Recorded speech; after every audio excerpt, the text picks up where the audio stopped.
እና ከዛ ታችሁና ግብዳ መጽሐፍ እስቲ አንዴ እንኳን አምላክ አድርጉት ወደዚህም ወደዚያም ብላችሁ ኢየሱስን እስቲ ፈጣሪ አድርጉት። የኛ መጽሐፍ ምን እንደሚል ታውቃለህ? የኛ መጽሐፍ ምን እንደሚል ታውቃለህ? አሁን ያው እንደው ያለውን ሪያሊቲ እናውራ ከተባለ ብዙ ጊዜ ገብቶ ዝም ብሎ የሆነ ነገር ሊጠየቅ ሲል አጀንዳ የሚያስቀይር ኦር ምን የሚል ሰው ብዙ ጊዜ ምን ይባላል መሰለህ? እውቀት የሌለው ሰው ነው የሚባለው ብዙ ጊዜ። ኦኬ የሚወራው ነገር ላይ በቂ እውቀት የለኝም፣ ችግር የለውም። እውቀት አለ ስለ ቁርአን? ያንተም ፋላሲ ነው ጀነራላይዝ ያደረገ። ስለ ቁርአን እውቀት አለ ወይ? አለኛ። ቁርአን አልተበረዘም ብለን የምታስበው እውቀት አለ? ስለ ቁርአን እውቀት ካለ እንጠይቅ። ቁርአን የአምላክ ቃል ነው። ገብታችሁ እስቲ አንብቡትና እንደው እንኳን እስቲ ምናምን ከምትከተሉ እነ ዴቪድ ጴንጤ ናቸው እነሱ። ገብታችሁ እስቲ አንዴ እንኳን አንብቡና ጠይቁ እስቲ። እሺ ችግር የለውም። አንብበን ነው የምንጠይቀው፣ ካነበብነው እንጠይቀው፣ ችግር የለውም። ቁርአን ያምላክ ቁርአን አልተበረዘም፣ የተቀየረ ነገር የለውም፣ የጎደለ ነገር የለውም። ከኦሪጂናሉ የለውም። አዎ የለውም። እሺ እስቲ የዋዴ ጥያቄ ጠይቀው። ኦኬ የዴቪድ ተማሪ እስቲ ቁርአን እስቲ አንተ አንብበህ ታውቃለህ? እንደው ወይ ችግር የለውም ወንድማችን፣ ችግር የለውም። እስኪ ተረጋጋና ሱራ 9 ስንት አያዎች አሉ? ታርግ ይላሉ። ቀጥል። ኧረ ተው ችግር የለውም። ሱራ 9 ስንት አያዎች አሉት? አልሸመደድኩትም እንዴ ቁርአን አንብበህ ታውቃለህ ወይ? ሎጂክ ተማር እስቲ አንተ። ጋዲሳ ጠይቀኝ። ይሄ ቁርአን ስንት አያለው ብለህ መጠየቅ ደካማ ጥያቄ ነው። አንዴ ሎጂክ ጭራሽ በሎጂክ ነው የምትመልሰው? እሺ ሎጂካል ከሆንክ ማለት ሎጂካል አርጊውመንት ልቻል እስቲ አንተ መጀመሪያ አንዴ ተረጋጋና ስማ። ሎጂካል ከሆነ አሁን መጽሐፉን አታውቀውም ወይ ብለኸኝ ከዛ በኋላ አንድ ሰው ሳያውቀው የሆነ አካልን የራሱ መጽሐፍ ሆኖ ራሱ ሳያውቅ ሰውን አታውቅም ብሎ ምናምን ሲያሾፍ በጣም ሎጂካሊ ደስ የሚል አርጊመንት ነውና እሱን አሳይቻለሁ። አሁን ልለፈው። አላውቀውም ብለሃል። ጥሩ እንድታነበው ልጋብዝ። አንድ ሎጂካል ስላልክ ግን አንድ ሰው ለምሳሌ አንተ አግብታል ሙባ? አላገባም። እግዚአብሔር ረድቶ ለወደፊት አንድ ሚስት ካገባ እና እሺ በአንተ ልተውና ለምሳሌ አባትህ ሚስት አለችው እንበልና ከሚስቱ ሰራተኛ ጋር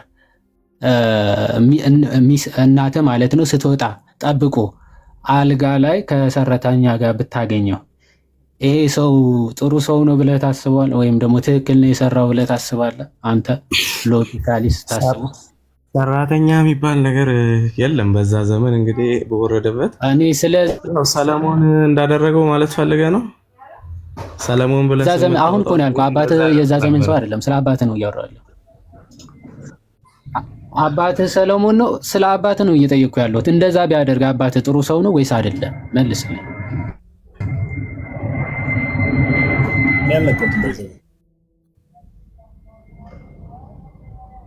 ዲስኮኔክት አድርጎ ነው መሰለኝ እንጂ ሰውም አልነካውም። ዮሐዴ ይሰማል? ዮሐድ ይሰማል? ጋዲ ምን አስወርደው ነው? ራሱ ነው ራሱ ነው። አልነካውትም እኔ ሲጀመር።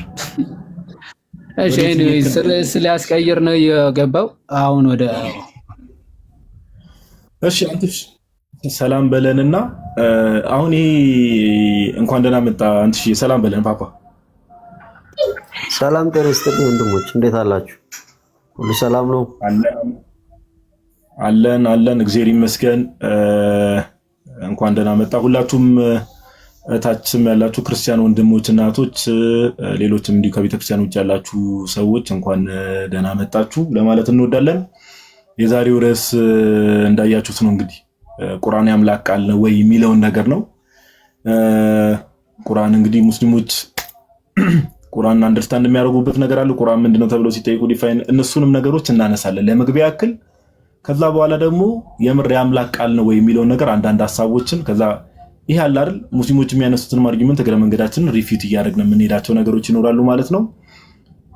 እግዚአብሔር አምላክ ከሁላችን ጋር ይሁን። እርሱ እንግዲህ ለሚሰሙ ሰዎችም ደግሞ ማስተዋልን ይሰጥ ዘንድ በዋናነት አሁን የግዴታ ለሙስሊሞች ምናምን አይደለም እንደዚህ አይነት ላይፍ ሴሽን የሚዘጋጀው ጋይስ ለሙስሊሞች ብቻ ሳይሆን ክርስቲያኖችም ደግሞ ኦኬ ክርስቲያኖችም እነሱ ሙስሊሞች እንግዲህ የእምነታችን መሰረት የሚሉት መጽሐፍ ኦኬ በምን ደረጃ እንግዲህ እነሱ እዛ መጽሐፍ ላይ ራሱ ምን ያህል እንደሚያወርሹ እናንተም ደግሞ ታስተውላላችሁ።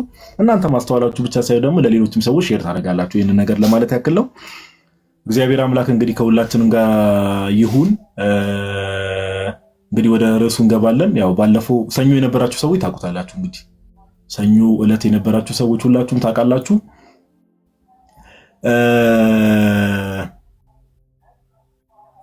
ላይቭ እንግዲህ ሁሌም ስንማማር እዚህ ቤት ገስት ተዘግቶ ነው ኮሜንት አጥፍተን ነው። ሁላችሁም ትኩረት የምታደርጉት የሚወራው ሐሳብ ላይ ይሁን።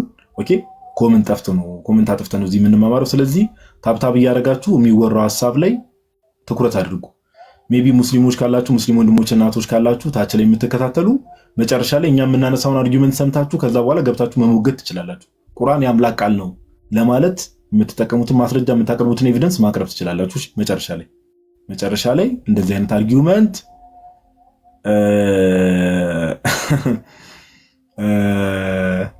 አንተሽ ራሱ ኮሜንት ሊዘጋ ነው ሲባል እንደዛ ይላልና ኮሜንቱን እንግዲህ እናጠፋለን።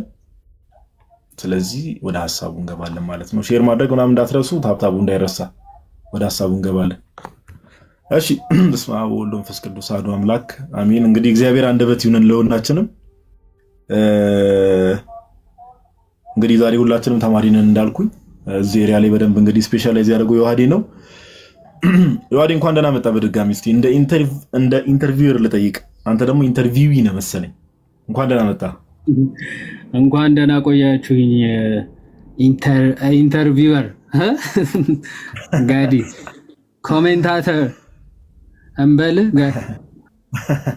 እሺ ኤኒዌይስ እንኳን ደህና መጣ ዮሐዴ። እሺ ዛሬ እንግዲህ ከቁርአን የአምላክ ቃል ነው ዋናው እንትን አንድ ጠቅለል ያሉ ዮሐዴ በደንብ ሐሳብ እንዲሰጥባቸው የምፈልጋቸው አንድ 4 ጥያቄዎችን ማነሳ ይሆናል። ግን ለመግቢያ ያክል ዮሐዴ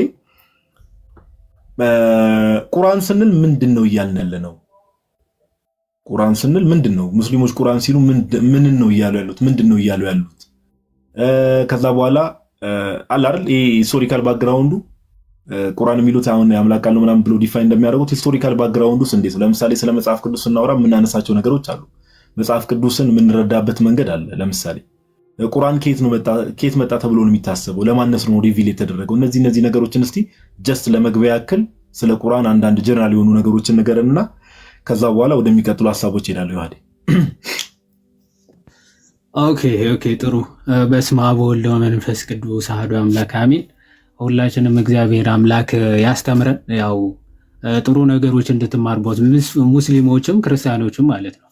ሙስሊሞች እውነቱን አውቃችሁ ወደ እውነት የምትመጡበት፣ ክርስቲያኖች ደግሞ ምናልባት የሚመጣው አይታወቅም አይደለ? ሄራኒስ የሚናገረው ነገር አለ። አሁን ዶሴቲዝም ወይም ደግሞ ይሄ ግኖስቲኮች በበዙበት ሰዓት ሞር ቻሌንጂንግ የነበረው ለክርስትና ምንድነው? ዶሴቲዝም የሆኑ ጥያቄዎች ሬይዝ ያደርጋል። አባውት ዶሴቲዝም ወይም ደግሞ ግኖስቲኮች ግን ማንም ነው ሀው ስለሌለው በቃ እነሱ የሚያነሱት ጥያቄ ብቻ መመለስ ነበረ ዋና ፐርፐዛቸው እና ይህንን ግኖስቲኮችን ወይም የግኖስቲኮችን ምንፍቅና ፉሊ ለማጥፋት ምናምን አስቸጋሪ ነበር እና ሄራኔስ የነሱ አስቀድሞ አድቨርሰስ ሄረሲስ መጽሐፉ በደንብ አይታችሁት ከሆነ ስለነዛ መናፍቃን መጀመሪያ ኤክስፕላኔሽን ይሰጣል። እንዲህ ይላሉ ብሎ ጀምሮ ነው ከዛ በኋላ ዲባንክ የሚያደርጋቸውና ስለነዛ ማወቅ ቢያንስ ለመመለስ ራሱ አንድ እርምጃ ወይም ደግሞ 50% ሰፖርት ስለሚያደርግ ማወቁ በጣም ይጠቅማል ማለት ነው፣ ለመጽናትም ማለት ነው። ስለዚህ ከዛ አንጻር እንድትመለከቱ ነው። እሺ ቁርአን ሲሉ ሙስሊሞች ምን እያሉ ነው የሚለው እንግዲህ የቁርአን ታሪካዊ ዳራ ወይም ደግሞ አመጣጡ የኛ የኢትዮጵያ ሊቃውንት ሲናገሩ ቁርአን አሰባሰቡ በኋላ ላይ መጣበታለት እንዴት እንደተሰበሰበ እንዴትስ ቁርአን ተባለ የሚለው ስንመለከት ምን ብለው ይናገራሉ? አስቀድሞ መጽሐፉ ዝም ብሎ በተለያዩ ወረቀቶች የተለያዩ አጥንቶች የተለያዩ ድንጋዮች ላይ የተለያዩ ጨርቆች ላይ ምናምን ተጽፎ የነበረ ቢሆንም በኋላ ግን ሰብስበው ሲያመጡት ወይም ደግሞ ሰብስበው አንድ ሲያረጉት ማንን በለው እንደው ስሙ ማንን በለው ስሙ ምናምን ብለው እንደተወያዩና የአይሁዶች በአይሁዶች ስም አወጣጥ ወይም ደግሞ አይሁዶች መጽሐፍ ብለው በሚጠሩበት አጠራር እንጥራው ወይስ ሌላም በለው የሚለው ሐሳብ ተወያይተውበት በኋላ ላይ ኢትዮጵያውያን ወይም ደግሞ አቢሲኒያንስ ኮል ዘ ቡክስ መጽሐፍ ብለው ይጠሩታል። ሰው ለምን ሙስሐፍ ብለን አንጠራው የሚል ስያሜ ሙስሐፍ ይሉታል ወይም ደግሞ መጽሐፍ ከሚል የኛ ቃል የመጣ ማለት ነው። ሙስሐፍ ይሉታል። ቁርአን የሚለው ግን ሱራ 96 ወይም ደግሞ ይሄ መጀመሪያ ጅብሪል ሲመጣ ካለው ቃል የተነሳ ቁርአን ተብሎ እንደተጠራ ይነገርለታል። አሁን መጀመሪያ ያ ስፒሪት መጥቶ ይጨምቀውና ኢቅራ እያለ ወይም ደግሞ አንብብ እንደማለት ነው። ቀራ ማለት አነበበ፣ አንብብ። ኢቅራ ማለት ደግሞ አንብብ እንደማለት ነው። ኢቅራ ብሎ እንዳስጨነቀው ይታወቃል የመጀመሪያ። ከዛ ደግሞ ኢቅራ ወይም ደግሞ ቁርአን መቅራት ወደሚል ሐሳብ እንደመጣ ይነገራል። ሶ ኢቅራ ከሚለው ቃል ወይም ደግሞ አንብብ ከሚለው ቃል የመጣ ነው። በዛ ቁርአን ይሉታል ሙስሊሞች ማለት ነው። ታሪካዊ አመጣጡ በአጭሩ ለመናገር እንግዲህ መሐመድ ታሪክ ላይ ቀጣይ ሴሽኖች ላይ በስፋት እናየዋለን። መሐመድ እንግዲህ ባለፈው ሴሽኖች አኬ ቤትም ምናምን በተወሰነ ለመመልከት ሞክረን ነበር። ሂስቶሪካል ባክግራውንድ አመጣጡ ምናምን ተመልክተን ነበር እና የመሐመድ አብዛኞቹ ትንቢታቶች ወይም ደግሞ አስቀድሞ የተነገሩት በቅዱሳት መጻሕፍትም አይገኝም፣ በቅዱሳት ነቢያትም እንደማይገኝ በተወሰነ ትናንት ተመልክተን ነበር። መሐመድ አብዛኞቹ ጊዜ ትንቢት የተናገሩለት ጅኒዎች ወይም ደግሞ ጠንቋዮች ብቻ እንጂ በእውነተኞቹ ነቢያት፣ በእውነተኞቹ ሐዋርያት፣ በእውነተኞቹ የእግዚአብሔር ነቢያት በጭራሽ ትንቢት እንዳልተነገረለት የራሳቸው መዛግብት በምልአት ይናገራሉ። ይልቁንስ ስለሱ የተናገሩት ጠንቋዮች ናቸው። በጣም በተለይ በቁሬሾች አካባቢና ወደ ፐርሺያ ምናምን አካባቢ ደግሞ የነበሩ ታላላቅ ጠንቋዮች የሚባሉ የእሱ መምጣት አስቀድሞ ተናግረዋል ተብሎ ይነገራል። ከነዛ ጠንቋዮች መካከል በጣም የታወቀው ሰጢን የሚባለው ጠንቋይና ሺቅ የሚባሉ ጠንቋዮች ስለሱ ትንቢት እንደተናገሩለት ይታመናል። ይሄ ሲራት ረሱልላህ ወይም ደግሞ የኢብን ሻቅ መጽሐፍ ላይ በሚገባ በብዙ ቦታዎች ላይ ተጠቅሷል። ኢብን ሰዓድም ይሄንን በኩራት ነው የሚናገሩት የሺቅና የሰጢንን የጠንቋዮቹ ትንቢት ማለት ነው ስለ መሐመድ እንደተናገሩት። ከዛ በተጨማሪ ደግሞ በጣም ኮንትሮቨርሻል የሆነ ስለ ነብይ ሆኖ መሾሙ ኮንትሮቨርሻል ከሚያደርጉት ልክ ከድጃ የተገለጸለ አይኖ መልአክ ነው ብላ ካረጋገጠች በኋላ ወደ አጎቷ ወረቃ ኢብኑ ነውፍል ተወስዷለች አይደል? የወረቃ ኢብኑ ነውፍል እህቱ ጠንቋይ ነበረች። ኦኬ ጠንቋይ ነበረች። እሷም ስለ መሐመድ ተናግራለች የሚል እምነት አላቸው በሙስሊሞች ማለት ነው። ባክግራውንዱ ስንመለከት ሞር ከደሜኒክ ስፒሪት ጋር የተያያዘ ፖሰስ የሆነ ላይፍ ያለው ነው እና ከዕለታት በአንድ ቀን ሒራ በሚባለው ዋሻ ውስጥ በሚኖርበት ጊዜ ይህንን ስፒሪት መጥቶ አስጨነቀው። አንብብ አለው። ምንም የሚነበብ ነገር መጽሐፍም አልሰጠው። ምንድነው የሚለው? እስኪሞት ድረስ ያስጨንቀዋል። አንብብ ይለዋል። ምንም አንበብ አይችልም ይላል። ለሶስተኛ ጊዜ ሰውን ከረጋ ደም በፈጠረ እያለ ያስጨንቀዋል። አረፋ ያስደፍቀዋል። እንደ ግመል ያጓራዋል። እንደ ጥጃ ደግሞ እንዲፈራገጥ ያደርገዋል ማለት ነው። እንግዲህ ስኖሪንግ አሴ ካመል ነው የሚለው እንደ ግመል ማንኮራፋት። ይሄንን አካል እንደ ግመል እንዲያንኮራፋ እንደ ጥጃ ደግሞ እንዲፈራገጥ የሚያደርግ አካል ነበርና መጣ መገለጥ የሆነ ነገር አንብብ ይለዋል። ማንበብ አልችልም ይላል። ሄዶ ከድጃ ጋር መልአክ ነው ተባለ። ይሄን መልአክ የተባለው አካል ማለት ነው ለ23 ዓመታት የሆኑ ቃላቶች እየመጣ ይሰጠዋል ለ23 ዓመት የተለያዩ ቨርሶች እየሰጠ ከስሩ እየሄዱ የተናገረውን እየጻፉ ካገኙ በወረቀት ካገኙ በቅጠል ካገኙ በድንጋይ እየጻፉ በቃላቸውም እያሸመደደ ቁርአንን እንዲይዙ ያደርጋቸው ነበረ። ቁርአንን እንዲሸመድዱት እንዲይዙ ማለት ነው።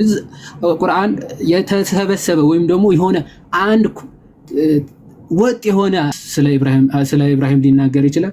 እዛ ጋር ሄዶ ደግሞ ስለ ዓለም ፍጻሜ ሊናገር ይችላል። የማይገናኙ ቨርሶች ተሰባስበው ምናምን ልታገኙ ትችላላችሁ። ከምን አንጻር ነው? በቃ በየቀኑ ጠብ የሆነች አንድ ቨርስ ትወርዳለች። ነገም እንደዚያ፣ ማታም እንደዚያ፣ ጠዋትም እንደዚያ የተቀነጣጠቡ ጽሁፎች ተሰባስበው ነው ቁርአን የሚባለው እና በ23 ዓመታት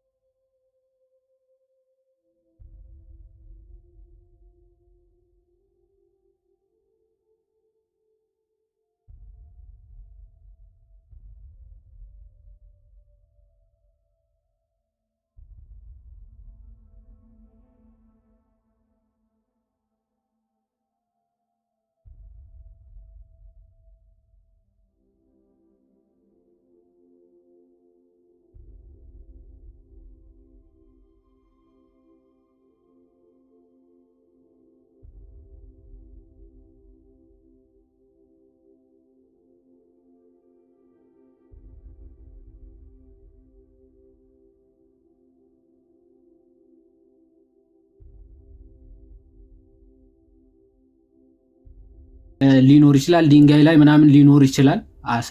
ፍራግመንት ደረጃ ሊኖር ይችላል እንጂ በመጽሐፍ ደረጃ እንደዚህ አሁን አያ እንዳለው ቁጥር እንዳለው ምዕራፍ እንዳለው ኦርደሩ ራሱ በዚህ ልክ አልነበረም። እንደዚህ አልነበረም። አሬንጅ አድርገው አጀስት አድርገው ቁጥር ሰጥተው ምዕራፍ አውጥተው ምናምን የሰጡት በኋላ ዘመን ላይ ነውና ስሩ ታይም 23 ዓመታት ምናምን እነዚህ ዝም ብሎ አያዎቹ ለመውረድ የፈጀበት ጊዜ ማለት ነው።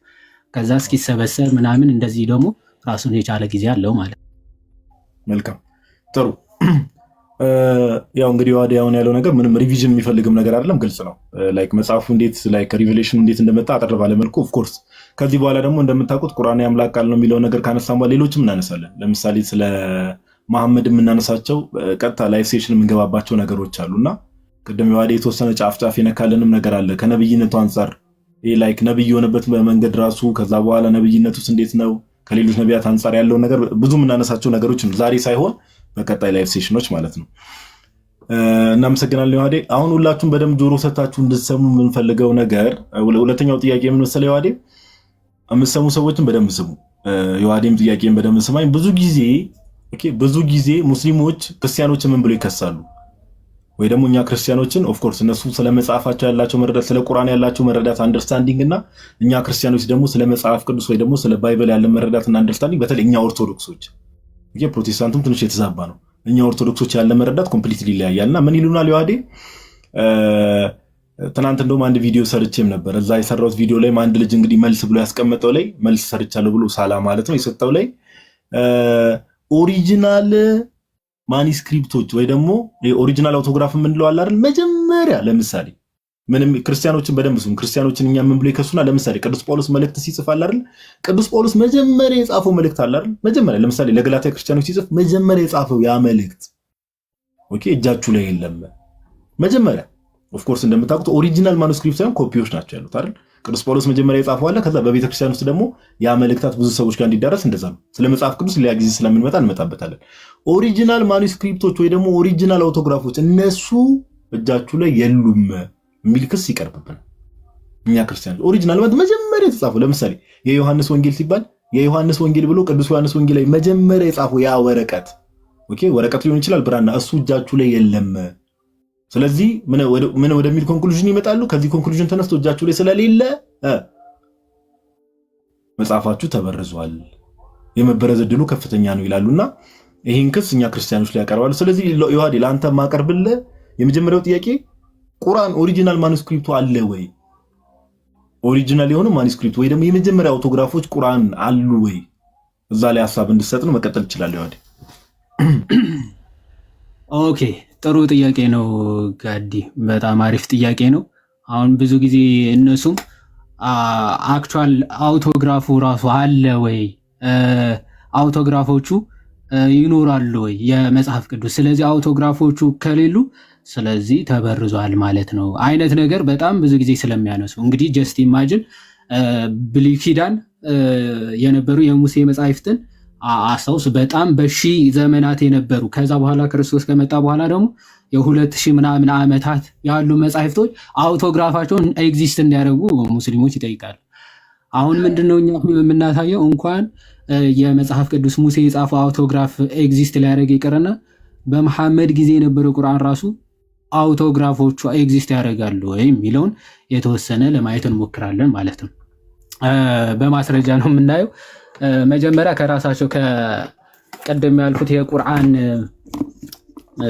አማርኛ ትርጉም ስላለ አንዴ እሱን ላስነብባችሁና እንዴት ራሱ መጻፍ እንደጀመረ ታሪኩን የተወሰነ ለፈለፈይ ነው አይደል? ይዋዲ ላበራ ነው።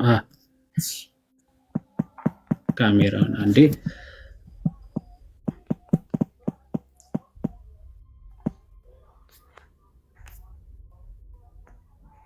ይታያል እንዴ? በደንብ ትንሽ ቆይ መብራት ላብራ አንዴ ላይት ማብራ። ኦኬ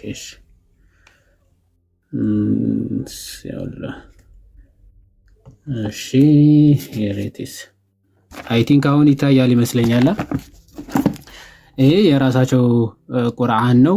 ሼክ ሰይድ መሐመድ ሳዲቅ እና ሐጅ መሐመድ ሳኒ ያሳተሙት ነው። ነጃሽ አሳታሚ ድርጅት ያሳተመው ነው እና መግቢያው ላይ ስለ ቁርአን አጻጻፍ መጀመር ወይም ደግሞ ኮምፓይሌሽን ምን ብለው ይናገራሉ?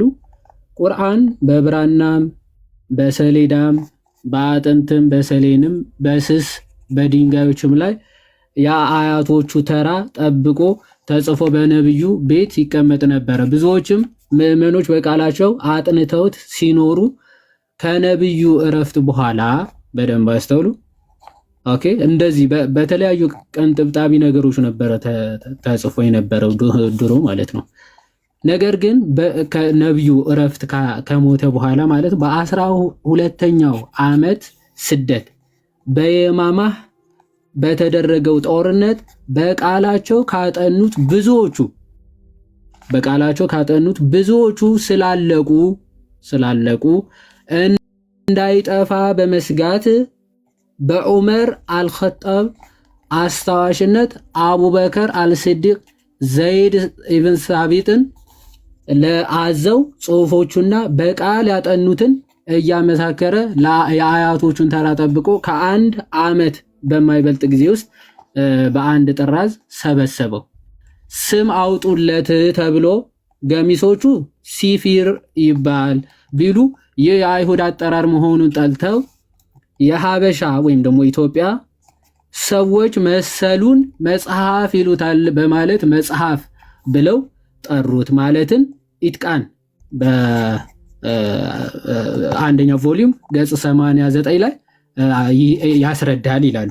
የመጽሐፉ አወጣጥ አጻጻፉ ምናምን እንዲህ ይናገርና ዳግመኛም ኸሊፍ ዑስማን በ25ኛው ዓመተ ስደት ማለት ነው ኦልሞስት ከ12 ዓመት በኋላ ይህ ከተፈጸመ ከ12 ዓመት በኋላ ደግሞ ስደት በአነባበቡ ግጭት ስለተገኘ በአነባበቡ እርስ በርሳቸው ደግሞ መጋጨት ጀመሩ ከ12 ዓመት በኋላ ማለት። ይህንን ተሰባስበው እንግዲህ መጀመሪያ ቁርአኑ እንደዚህ በቀንጥብጣቢ ደረጃ ነበረ። በሰዎችም ተሐፍዞ ወይም ደግሞ ተይዟል ተብሎ ይታመን ነበረ እና ሲያዩት የማማ ጦርነት ይዘውታል የሚባሉ ሰዎች አለቁ በጦርነት ማለት ነው።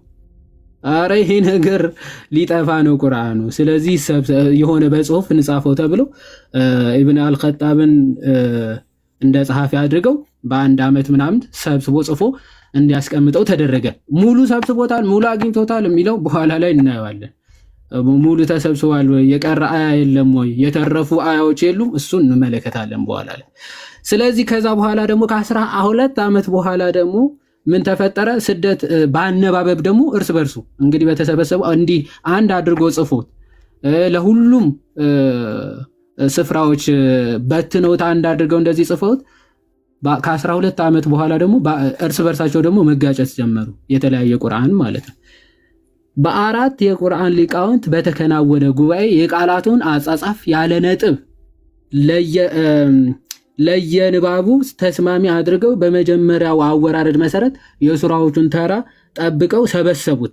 ኻሊፋው በ5 ኮፒዎች አጽፎ አንዱን ለራሱ አስቀርቶ 4ቱን ለመካና ለደማስቆ ለባስራ ለኩፋ ከተሞች ልኮ ማንኛውም ሰው ከዚህ ብቻ እንዲገለበጥ አድርጎ የቀረውን ስላቃጠለው ቁርአን አንድነቱ ጠብቆ ይኖራል እስካሁንም ምንም መለወጥ አልደረሰበትም ይላል። እንግዲህ መግቢያቸው እንደተመለከታችሁት ማለት አሁን መለያየት ሲያገኝ ምንድነው ያደረገው ዑስማን ማለት ነው። ኦኬ አሁንም መለያየት ተጀመረ። ራሱ አጻፈ 4 ሰዎችን መረጠና አጻፈ ድጌ። ከዛ እሱን ያጻፈውን ቁርአን ለሁሉም የሙስሊም ከተሞች ምን አደረገ? አሰራጨው። ሌላውን እንዳለ ሰበሰበና ሌላው የቀረው ቁርአን ሙሉ ሰበሰበና ምን አደረገ? አቃጠለው። ለመጀመሪያ ጊዜ ባይዘወይ በሃይማኖት ደረጃ የራሱ መጽሐፍ ሰብስቦ ያቃጠለ ማን ነው? እስልምና። እኔ በጣም የሚገርመኝ ሰው ሲያቃጥለው ምናምን ሰውን ይገድላሉ። የራሳችሁ ኻሊፋ ዑስማን ነው ለመጀመሪያ ጊዜ ቁርአንን ሰብሰብ አድርጎ እንዲያጋየው ወይም ደግሞ ያቃጠለው ማለት ነው። የራሱን ጽፎ አሰራጨ፣ ሌላውን ደግሞ ሰብስቦ ምን አደረገው? አቃጠለው ማለት ነው። አቃጠለው። እንኳን ኦሪጂናሉ ማኑስክሪፕት ሊገኝና ይኸው ራሳቸው ሲጀመር አፈር አልብሰውታል ማለት ነው። ኦኬ ከ14 ዓመት ምናምን በኋላ ኦሬዲ የቁርአን ኦሪጂናል ማኑስክሪፕቶቹ ምናምን ሰብስቦ አቃጥለውታል እነ ዑስማን ማለት ነው። ዑስማን ራሳቸው አቃጥለውታል። ይሄንን ዝም ብለው እንደ መግቢያ ምናምን ያስቀመጡት ብቻ አይደለም፣ በሐዲስም ደረጃ የተቀመጠ እውነት ስለሆነ ማለት ነው። ዲፈረንሶች ልዩነቶች ሲገኙ ሰሒህ አልቡኻሪ እንግዲህ ከቁርአን ቀጥሎ አውተንቲክ የሚባል ታማኝ የሚባል መጽሐፍ ነው። ሱራ 49 ቁጥር 4987 ወይም 4987 ላይ ይህንን ታሪክ በሙሉ ታገኙታላችሁ። የማን ህዝቦች ናቸው? የትና የት የነበረ ቁርአን ራሱ ሲለያየ ነበረው።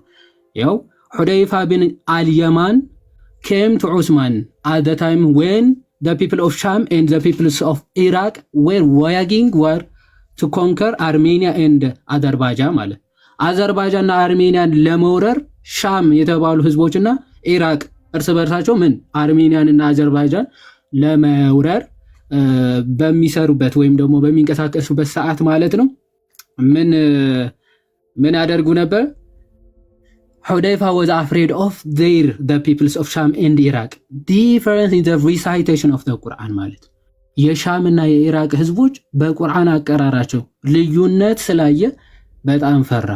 ባይዘው ለሁለተኛ ጊዜ መጀመሪያ እንዳይጠፋ ፈርተው አይደለ ያጻፈው። ሁለተኛ ግን እርስ በርሳቸው የተለያየ ቁርአኖች ስላገኘ ነው። የሻም ህዝቦች ጋር ያለው ቁርአንና ኢራቅ ጋር ያለው ቁርአን እርስ በርሳቸው የተለያየ ነው። ስለዚህ ምን አለ? different in the recitation of the Quran. So he said to Usman, ለዑስማን ምን አለው? Oh chief of the believers, save this nation before they differ about the book. ይሄን ህዝብ አድነው በቁርአን ከመለያየታቸው በፊት ምን አለ? ይሄን ህዝብ አድነው ይላል። as Jews and the Christians did before, አይሁድና ክርስቲያኖች እንደሆኑት ይልና so Usman sent a message to Hafsa saying ለሐፍሳ ምን ይላል? መጽሐፍ ላኪልኝ ይላል። ሐፍሳ ጋር የነበረ መጽሐፍ ማለት ነው።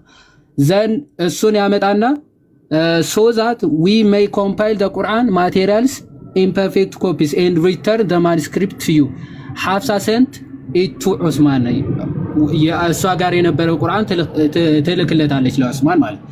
then Usman then ordered Zaid bin Thabit, Abdullah bin Az-Zubayr, Said bin Al-As and Abdurrahman bin Harith bin Hisham to write the manuscripts in perfect copies. Usman said to the 3 Quraysh men, in case you disagree with Zaid bin Thabit on any point in the Quran, then write it in the dialect of the Quraysh ይላል። ምን ማለት ነው? 4 ሰዎችን መረጠ። ስለዚህ ቁርአኑን እንዳዲስ ጻፉ አለ። በአራታችሁ መካከል አለመግባባት ቢገጥም ኦኬ ከዛይድ ጋር ከምን ጋር አለመግባባት ቢፈጠር በማን በቁረይሽ ዲያሌክት ጻፉት። በቃ በቁረይሽ ዲያሌክት ጻፉት ብሎ ዑስማን ሲያዛቸው ትመለከታላችሁ። ባይ ዘ ወይ ዛይድ ኢብን ጣቢትን ቁርአንን ጻፈው ብሎ ሲናገረው ዑስማን ማለት ነው ቁርአንን ጻፍ ከምትለኝ ተራራ ግፋ ብትለኝ ይቀላል ብሎ ተናግሯል። ምን ማለት ነው? ቁርአንን ደግመ ጻፍ ከምትለኝ ተራራ ግፋ ብትለኝ ይቀላል ያለበት ምክንያት ለምንድን ነው? በዛን ሰዓት አንድ ሐፍዘዋል የሚባሉ ሰዎች ሞተው አልቋል። ወረቀቶቹ ደግሞ ቅንጥብጣቢ ነው። የት ነው? እንዴት አድርገህ ተሰበስበዋል? እንዴት አድርጎ ሊሰበስባቸው ይችላል? ቁርአንን ወረቀቶቹ ቅንጥብጣቢዎቹ ሰብስበ በቃላቸው ከዛ የተረፈ በቃላቸው ጋር ካለ ከነሱ ፈልገ አግኝተ መጻፍ ማለት በጣም ከባድ ነው እና ተራራ መግፋት ይቀላል ብሎ ተናግሮ ነበረ። እንዳለውም ቀላል አልነበረም። በጣም ብዙ አያዎች ሚስ አድርገው ጠፍቷል። ያልተገኙ አያዎች ምናምን አሉ። ለምሳሌ ከነዛ አያዎች መካከል ሱናን ኢብን ማጃህ 1944 ላይ ሱናን ኢብን ማጃህ 1944 ላይ አይሻ ራሷ የተናገረችው አያዎች አሉ። አያዎች እንዲህ ይላል The verse of stoning and of breastfeeding an adult 10 times was revealed. ምን አለ? breastfeeding an adult ማለት ስንት ጊዜ? 10 times by the way ወጣቶችን 10 ጊዜ ጡት ማጥባት ይቻላል በእስልምና። እሱ ደግሞ ለምንድነው የሚጠቡት? ጋድ አሁን ለምሳሌ አንተ የሆነች ያገባች ልጅ እንደዚህ አይነት ነገር ትንሽ አዲስ ሊሆንብን ስለሚችል እንትኑ ምን ላይ ነው ያልከው? ሱናን ጭራሽ እኔ ምሳሌ አድርገህ ታወራለህ። እሺ ሱናን ኢብን ማጃህ እሺ ራሱ ታሪክ አለው። ኤኒዌይስ ታሪኩን አላማታው ስቶሪውን እኔ ምሳሌ አታድርገኝ፣ ግን አብራራው ችግር የለውም እኮ ራሱ መሐመድ የተናገረው ስለሆነ 10 ጊዜ ማጥባት የሚል አያ ወርዷል። ወጣቶችን ነው አዳልትስ ጡት ማጥባት ለምን ነው የምታጠባቸው? መፍትሄ ነው። ለምን አንድ ሰው እንግዲህ አንድ ባለትዳር ሰው ሚስቱ ከሆነ ሰውዬ ጋር ቢጠረጥራት ስለዚህ ሚስቱ የሚጠረጥራት ከሆነ መፍትሄው ምንድነው? የዛ ከሚጠረጥራት ሰውዬ ጋር ወይም ደግሞ የሚጠረጥራት ሰውዬ መቶ ጡቷን እንዲጠባ ማድረግ። ያ ፕሮሂቢት ያደርጋል ሜሬጅ ወይም ደግሞ ጋብቻ ፕሮሂቢት ስለሚያደርግ ምን ያደርጋል? 10 ጊዜ ጡቷን መጥባት አለበት የሚል አያ ነው ማለት ነው። ኦኬ ይሄ ሜሬጅ ነው። ግን ላይክ ምንድነው መፍትሄው? ላይክ አሁን የሚጠረጠረው ሰውዬ መጥቶ ይሄን ማድረጉ ምን አይነት መፍትሄ ያመጣል? በቃ ትዳር ለሱ እርም ትሆናለች ተብሎ ይታመናል ማለት እሷን ማግባት አይችልም። እሷን ማግባት እንዳይችል ምን ያደርጋል? 10 ጊዜ ጡቷን ይጠባል ማለት ነው። ከዛ በኋላ በቃ አያገባትም። ጀስት ኢማጂን በፍቅር የምጠረጥራቸው ሰዎች እንዲራራቁ ዋነኛ መፍትሄ ምንድነው? ጡት። ኤኒዌይስ እሱ ነው የአያው ፐርፐዝ እሱ ነው እና 10 ጊዜ እነሱን ጡት ማጥባት የሚል አያ ወርዶ ነበር። was revealed and ምን አለች አይሻ? and the paper was with me under my pillow አለች።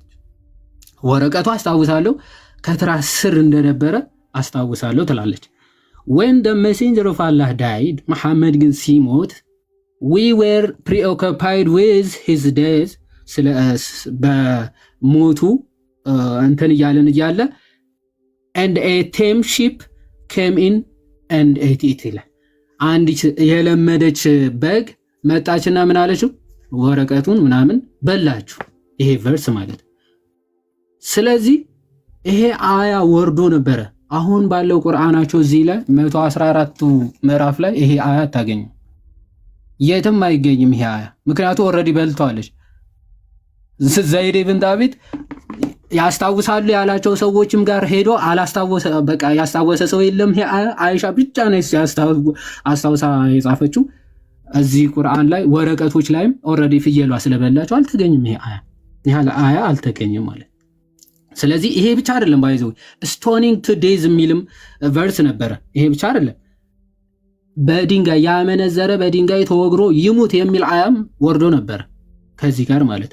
ሁለቱም ግን ፍየሏ መታ በልተዋለች ማለት። ፍየሏ በልተዋለች። የት እንደገባ አይታወቅም። አሁን ያላቸው ቁርአን ላይ የለም። ምናልባት አለ የሚሉ ሙስሊሞች ካሉ በኋላ ላይ ገብተው ያሳዩናል ማለት ነው። ይህ ብቻ አይደለም። በጣም በሚገርማችሁ ሁኔታ ሱረቱል አህዛብ የሚባል አያ አለ። ሱረቱል አህዛብ የሚባል አያ ውስጥ አንዴ ላሳያችሁ። ሱራ 33 አካባቢ ነው እንድትሰሩት ላሳያችሁ። ሱረቱል አህዛብ ቶታል ቨርሶች ስንት ይላል ጋዲ? 73 አይደለ? የመጨረሻ ቨርሱ ይኸው 73 ነው። ሱረቱል በቀራ ደግሞ ላሳያችሁ። ሱረቱል በቀራ ማለት ደግሞ ሁለተኛው ምዕራፍ ነው። 73 አንድ እሱን እንዳረሳው ያዘልኝ። 73 ኦኬ። ይሄ ስንት ይላል ጋዲ? 286 ሲቀነስ 73 ስንት ይሆናል? እሱን እስከዛ ስራለ 213 በጣም በሚገርም ሁኔታ ይሄ ቀደም ያየነው 73 አያ አለው የተባለው አያ ማለት ነው። ስንት ቨርስ ነበረው? ልክ እንደ ሱረቱል በቀራ ያለ ርዝመት ነበረው። ይኸው ከራሳቸው ሐዲሳት እናሳይ። እንዲህ ይላል። ይኸው ኢስላም ቲቪ ላይ ነው ያለሁት። ምን ይላል? አሲም ቢን ባህዳላህ ፍሮም ዚር ሁሰይድ ዑበይ ብን ከዓብ ሰይቱ ሚ ዑበይ ኢብን ከዓብ እንዲህ አለኝ። ቅድም ያየነው ሰው ማለት ነው። ዑበይ ኢብን ከዓብ እንዲህ አለኝ። ሃው ሎንግ ኢዝ ሱረቱል አሕዛብ? ሱረቱል አሕዛብ ርዝመቱ ወይም ደግሞ ቨርሱ ርዝመቱ ምን ያክል ነው አለኝ። when you read it ስታነበው or how many verses do you think it is አለ። ስንት አያዎች ወይም ደግሞ ስንት ቁጥሮች ያሉት ይመስልሃል ብሎ ዑበይ ኢብን ከዓብ ይጠይቀኛል። ኦኬ he said only there was a time no I say to him ምን አልኩት? 73 verses አልኩት። ስንት 73 ቨርሶች ነው ያሉት ብሎ መለሰ። አሁን ያየነው ማለት he said only ብቻ ይላል። there was a time when it was a long as ሱረቱል አልበቀራ and we read in it ምን አለ? እንደ ሱረቱል አልበቀራ ያክል ርዝመት ነበረው ይላል። የነበረበት ጊዜ አለ ርዝመቱ ማለት ነው። ልክ እንደ ሱረቱል በቀራ 286 ቨርስ የነበረው ማለት and we read in it አለ። ከዛ ምዕራፍ መካከል እንዲህ የሚል አያ ነበረው the old man and the old woman if they commit zina then stone them both a punishment from Allah and all Allah is almighty most wise ይላል። አንድ ትልቅ ሰውና አንዲት ትልቅ ሴት ምን ካደረጉ ዚና ወይም ደግሞ አደልተሪ ከፈጸሙ ስቶን ዘም በድንጋይ ወግራችሁ ግደሏቸው የሚል አያ ቨርስ ነበረው እና ነበረ በዛ። አሁን አለ ካለ ታሳዩናላችሁ ማለት ስለሌላ። አሁን ግን ስንት አያ ስንት ቨርስ ብቻ ነው ያለው? 73 ማለት ነው። ስንት አያ ሎስት አድርጓል? 200 ስንት 213 ቨርስ ከአንድ ምዕራፍ ብቻ ሎስት እንዳደረገ ማወቅ እንችላለን፣ መረዳት እንችላለን። ከአንድ ምዕራፍ ብቻ ማለት ከአንድ ምዕራፍ ብቻ ይህን ያክል አያ ሎስት እንዳደረገ መረዳት እንችላለን። ሶ ምን ለማለት ፈልጌ ነው? ኦሪጂናል ማኑስክሪፕቶቹ ወይም ደግሞ ኦሪጂናል እንትኖች ይቅርና ኮፒዎቹ ራሱ ኤግዚስት የማያደርጉ ጽሁፎች አሉ ማለት የማይገኙ ጭራሽ እንኳን አውቶግራፉ ምናምን ሊገኝ ይቅርና ኖርማል እንትኖቹ ራሱ አይገኙም በጭራሽ። ይሄ የሚያስታውሷቸው አያዎች ራሱ በጭራሽ አይገኙም። አንድ እንትን ላሳይና ከዛ ወደ አንተ እመጣለሁ ጋዲ። ምክንያቱ ይሄን ራሱ መጀመሪያ ላይ ለመሐመድ ሲጽፉለት ከነበሩ ሰዎች መካከል ባይዘው ክርስቲያኖች ይገኙበታል። አያዎቹ ወይም ደግሞ ቁርአኑ እየተከተሉ ምናምን ሲጽፉለት ከነበሩ ሰዎች ክርስቲያን ሰው ይገኝበታል። እና ለዛ ነው በቁርአን መጀመሪያ ምዕራፍ ላይ አስታውሳችሁ ከሆነ የማይታወቁ ቃላቶች አሉ። የሲሪያክ አጻጻፍ ዘይቤ ያላቸው ማለት ሙስሊሞች ምንም ትርጉሞቻቸው አያውቋቸውም፣ በፊደል ደረጃ ግን የተቀመጡ ማለት ነው። ለምሳሌ ሱረቱል በቀራ ለምሳሌ ላሳያችሁ። የሁለተኛው ምዕራፍ መጀመሪያ ላይ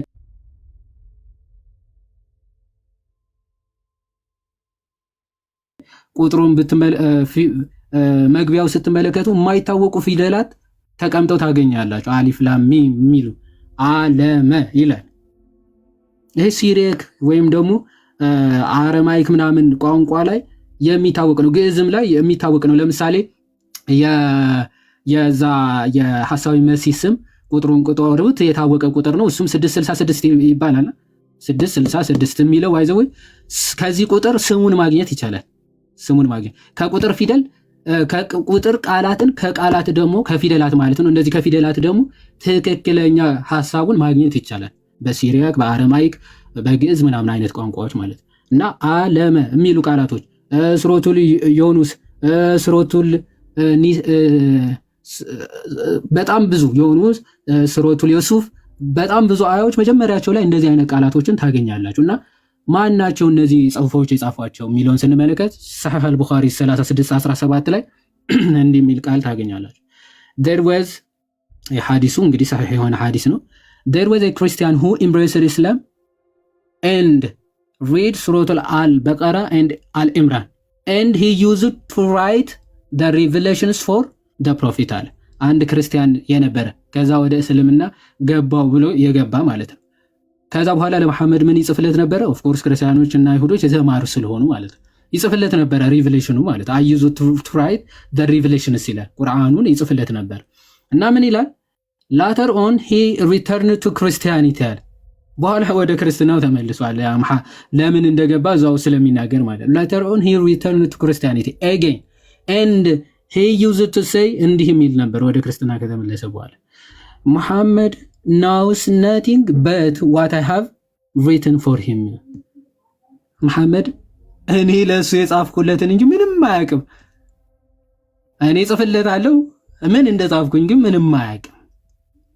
ኦፍ ኮርስ ምንም አያውቅም። አሁን እዚህ ያሉት ቃላቶች አንዳንዶቹ አላህ ነው ስፔስ አላህ ብቻ ነው ትርጉሞቻቸው የሚያውቀው ምናምን ብለው ሙፈሲሮቻቸው ራሱ ሳያልፏቸው አንዳንዶቹ ደግሞ የማይመስል የመሰላቸውን አንዳንድ ነገር ሲሞክሩ ታገኛላችሁ እነዚህ ቃላቶች ላይ ማለት ነው። እና ምን ይላል ይሄ ክርስቲያን?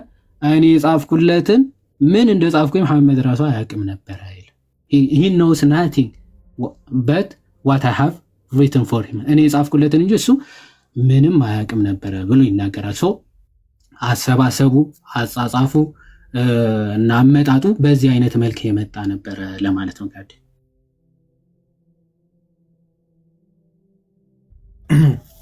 ቃሎት ያሰማልን ዮሐዲ። እርግጠኛ ነኝ ሌላ ብዙ ነገሮችንም ማቅረብ እንደሚቻል ቃሎት ያሰማልን ብሮስኪ። እስቲ መጀመሪያ የተነሳው ሐሳብ ላይ አንድ ዙር እኔ ሐሳቡን ጀስት ያው ዮሐዲ በግልጽ ተናግሮታል። ሌሎችም ሐሳቦች ባይዘው ማንሳት ይችል ነበር፣ ታይሙን በአግባቡ እንጠቀም ከሚል አንፃር ነው። ኦኬ። ስለዚህ የተነሳው ሐሳብ ገብቷቸዋል? ኮሜንት ላይ ገና እየጀመርን የተነሳው ሐሳብ መጀመሪያ የጠየቅኩት ጥያቄ ምንድነው? ቅድም መግቢያ የተወሰናልን መጀመሪያ የጠየቅኩት ጥያቄ ምንድነው ከተባለ ቁርአን እኛ ክርስቲያኖችን ለምሳሌ ሙስሊሞች ኦሪጂናል ማኑስክሪፕት ወር መጀመሪያ የተጻፈ ኦሪጂናል አውቶግራፉ አለ አይደል እሱ የላችሁም ብለው የመክሰስ ነገር አለ። ሲጀመር እኛ ኦርቶዶክሳዊ መጽሐፍ ቅዱስን የምንረዳበት ማይንድ ሴት ራሱ እንደዛ አይደለም። ግን የሙስሊሞችን ራሱ ኦኬ እስልምናው ላይ ሄደን ስንመለከት ቁርአኑ ራሱ ዮሐዲ እንዳሳየን እንግዲህ ሶስት ነገሮችን አንስቶልናል። ለምሳሌ ኦኬ ሶስት ነገሮችን አንስቶልናል። ለምሳሌ ከአይሻ ጋር በተገናኘ ሶርሱን አንዴ ተደግምላችኋል። በጉ መጥቶ እነዛ አያዎች የወረዱበትን ቁርአን የበላበትን ዮሐዲ ኦኬ ሱናን ኢብን ማጃ 1944 ወይ ራሴን ፈልገዋለሁ ደገምልኝ። ሱናን ኢብን ማጃ 1944 እሺ ቴንክ ዩ። ለምሳሌ ምን ብሎ ነገረን? ከነዛ ውስጥ ላይክ ሺፕ ነው የሚለው ኦሬዲ በግ መጥቶ ኦኬ በግ መጥቶ እንግዲህ አይሻ ናት የምትናገረው ኦሪጂናል ማኑስክሪፕቱ ነው አይደል? ትራሷ ላይክ እዛ የምተኛበት ስር ደብቀው የነበረው ኦሪጂናሉ ነው አይደል? ትክክል። የተጻፈውን በእጅ የተጻፈውን እዛ ነበር። በእጅ የተጻፈው የሚባለው እዛ ስራ አስገብታ ነበር። የሆነ በግ መጥቶ ኦኬ የሆነች በግ መጣ ያንን ነገር በላችሁ። ከዛ በኋላ እንግዲህ አሁን ያሉት ቁርአኖች ላይ እነዚህ ነገሮች የሉ። ለምሳሌ ምሳሌ ነው። ኦኬ ያው በእርግጥ ዮሐዲ እውነት ለማውራት እንኳን በላችሁ መሰለኝ በጓ እንኳን ይሄ ነገር ቢቀጥል ለዓለምም ጥሩ እንዳለው አንድ እኮ ነው እንዲህ በላችሁ ምናምን ይባላል። ይሄማ እሱ አይደለችም እነሱ ናቸው የበሉት። እሺ ውስጥ የተጻፈው ነገር በጓ እንኳን በላችሁ ያስብላል እውነት ለማውራት እና ብቻ ወደ ቁም ነገሩ እንመለስና ይሄ የሚያሳየው በግራሱ መጥቶ እንግዲህ የተጻፈውን ነገር ያ ነገር ስቲል ሙስሊሞች ዛሬ የሚይዙት ቁርአን ላይ ያ ነገር የለም። ሁለተኛ ደግሞ የዋዴ ሌላ ማስረጃ የሰጠን እንግዲህ ኦልሞስት 213 አንድ ምዕራፍ ላይ 213 ቨርሶች ከቁርአን አንድ ምዕራፍ ላይ ለምሳሌ ያክል ዲስአፒር እንዳደረጉ ዜሮ ዘ ታይም ብሎ ነው አይደል የዋዴው ላይ የጻፈው። የነበረበት ጊዜ ነበረ፣ እኩል የነበረበት ጊዜ ነበረ፣ አሁን የለም ነው እያለ ያለው አይደል? ትክክል። አዎ ኤግዛክትሊ። ስለዚህ አሁን የዋዲ ካሳየን ሶስተኛ ሳሂህ አልቡኻሪ 3617 ላይ እንግዲህ የሚያሳየው ያ እንግዲህ መሐመድ ሪቪል የተደረገለትን ነገር ኦር የሚጽፍለት የነበረው ክርስቲያን ነበረ። ያም ክርስቲያን ደግሞ ያንን ነገር ካየ በኋላ ሙስሊም መጀመሪያ ክርስቲያን ነበረ፣ ወደ እስልምና ሄደ፣ ተመልሶ ወደ ክርስትናው መጣ። ኦኬ እና መሐመድ ያ እኔ የምጽፍለትን ነገር ነው እንጂ ሌላ አንደርስታንድ የሚያደርገው ነገር ራሱ የለም እያለ በስራ ሲናገር አሳይቶናል። ስለዚህ ከነዚህ ነገሮች ባጭሩ የምንረዳው ምንድን ነው ከተባለ ሌሎች ማስረጃዎች እርግጠኛ ነኝ የዋዲ ረጅም ሰዓት በሰጠው እዚህ ቶፒክ ላይ ብዙ ነገሮች ማቅረብ ይችላል። ከዚህ የምንረዳው ባጭሩ ምንድነው አሁን ሙስሊሞች እኛ ኦሪጂናሉ ማኑስክሪፕት ኦሪጂናል አውቶግራፍ አለን የሚለው ነገር ኦኬ ከተገለጠው ነገር ራሱ ሙሉ ለሙሉ ራሱ የወረደ የላቸው እንኳን ሰዎችን በኮፒን ያላችሁ ብሎ መክሰስ አይችሉም ሲጀመር። ሁለተኛ መጀመሪያ ሪቪል ተደረገ ኦር ተጻፈ ከሚባለው ራሱ ተቆራርጦ ብዙ ነገር የጎደለ አለ እስልምናው ላይ ኦኬ። ስለዚህ ቁርአኑ ኦሪጂናል አውቶግራፍ አለ ኦር እንደዚህ ያለ እየተባለ ክሌም የሚደረገው ነገር ምን ሆነ ማለት ነው? ውሸት ነው። ቀደም ዮሐዴ እንዳለው ኦኬ ውሸት ነው። ዮሐዴ እንዳለው ይሄን ነገር ክሌም የሚያደርግ ሰው ወይ ደግሞ ኦሪጂናሉ አለን ብሎ ክሌም የሚያደርግ ሰው በኋላ ገብቶ ኦኬ መሞገት ይችላል። ግን ገብታችሁ ልትሞግቱ ስትሉ መጀመሪያ የምንጠይቃችሁ ከፍየሏ ነው የምንጀምረው። ከበጓ ፍየል በግ ብዙ ልዩነት የለውምና ከበጓ ነው የምንጀምረው። ቃሌት ያሰማልን ብሮስኪ። ከዛ ወደሚቀጥለው ጥያቄ እንሄዳለን ማለት ነው። እሺ ውሃ ነገር ጠጥታ መሀል ላይ ረጅም ደቂቃ ስላወራ ብዬ ነው እንዴ? በደንብ እንጂ። እሺ ያው እንደዚህ አይነት ላይቭ ሴሽኖች ምናምን የሚያመልጣችሁ ሰዎች ዩቲዩብ ላይ ማለት ሴም ታይም ስለሚተላለፍ ዩቲዩብ ላይ ገብታችሁ ሪቫይዝ ማድረግ ትችላላችሁ። ዮሐዴ ያቀረባቸው ማስረጃዎች እዛ ላይ ክሮስ ቼክ ማድረግ ትችላላችሁ። ኦኬ እሺ በጣም ጥሩ ዮሐዴ ቃልዮት ያሰማልን ብሮስኪ። ሁለተኛው ጥያቄ እንደምታውቀው ሙስሊሞች ብዙ ጊዜ ምን አይነት ነገር ያቀርባሉ? ያው በእስልምና ማይንድ ሴት ያነቡና በእስልምና ማይንድ ሴት መጽሐፍ ቅዱስን ያነቡና መጽሐፍ ቅዱስ ውስጥ ግጭት አለ። ያው ባለፈውም በተወሰነ መልኩ ሄደንበታል። መጽሐፍ ቅዱስ ውስጥ ይሄ ከዚህ ይጋጫል እያሉ በእስልምና ማይንድ ሴት ኦር የሆነ ቦታ አላል ቆርጦ ቀጥል አይነት ኮንቴክስቱን ሳይረዱ ሙሉን ሳያነቡት እንደዚህ አይነት ነገሮች ክሌም ሲያወሩ እንመለከታለን። እና መልሰን ይህን ጥያቄ ወደ መጽሐፍ ቅዱስ ላይ እንመጣለን። መጽሐፍ ቅዱስ እንዴት ነው የምንረዳው? መጽሐፍ ቅዱስ ተበርዟል አልተበረዘም የሚሉ ቶፒኮችን ሌላ ጊዜ አሁን እስልምናውን ከጨረስ ምን ካልነ በኋላ በስርዓት ደግሞ ከባይብል አንጻር ቀኑናን ማያይዘን ላይቭ ሴሽን ይኖረናል። ወደፊቱ ጌታ ቢፈቅድ እንገባለን ብለን እናስባለን። ዮሐዴ አንዴ ኮንፊርም አድርገኝና እያንዳንዱ ቁርአን ላይ ያለው እያንዳንዱ ቃል ያላቃል ብሎ ነው የሚያምኑት አይደል ሙስሊሞች? እያንዳንዱ ቃል ኦፍ ኮርስ አዎ ሌተሩንም ጭምር ነው ላይክ ፊደላቱንም ጭምር ነው እያንዳንዱን ነው። አዎ እሱ የተናገራቸው ናቸው ብለው ነው የሚያምኑት። ዓለም ከመፈጠሩ በፊትም ሲቀራቸው የነበሩ ንግግሮች ናቸው ብለው ነው የሚያምኑት። እንግዲህ እሱ ራሱ የቻለ ፈኒ ነገር ሆኖ ዞሮ ግን ከዓለም መፈጠርም ጀምሮ ሲቀራቸው የነበሩ የራሱ ቃላቶች ወይም ደግሞ ይናገራቸው የነበሩ ቃላቶች ብለው ነው የሚያምኑት። ኦኬ ዓለም ከመፈጠሩ በፊት ለማን ነበር የሚናገረው? ይቅርታ ቶፒኩ አይደለም ግን ትንሽ አሁን ያልከው ነገር ትንሽ ግራ ስላጋባኝ ነው። አላህ ዓለም ከመፈጠሩ በፊት እነዚህን ቃላቶች ለማን ነበር የሚቀረው?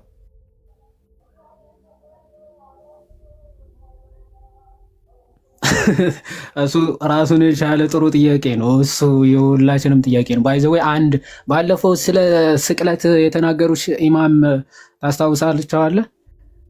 ቁርአን ምን የሚል የሆነ ቆይ አንድ እዛ ቨርስ ላይ እንዲህ ብለው ይጠይቃሉ። ቆይ ላውጣ ችግር የለውም ዮሐዴ በኋላ ላይ ሜቢ ማጠቃለያ አካባቢ ላይ ይሄን ሀሳብ እንትን ማለት ይችላል። ከቶፒክ የሚያስወጣ አይነት ነገር ከሆነ ኦር ሰዓት የሚፈጅ ከሆነ ቪዲዮን ለማውጣት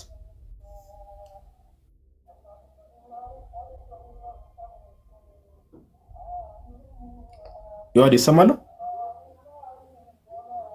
ተቋረጥኩ እንዴ? ቆይ አንዴ ኮሜንቱን ኦን ላድርግ። ጋይስ እሰማለሁ?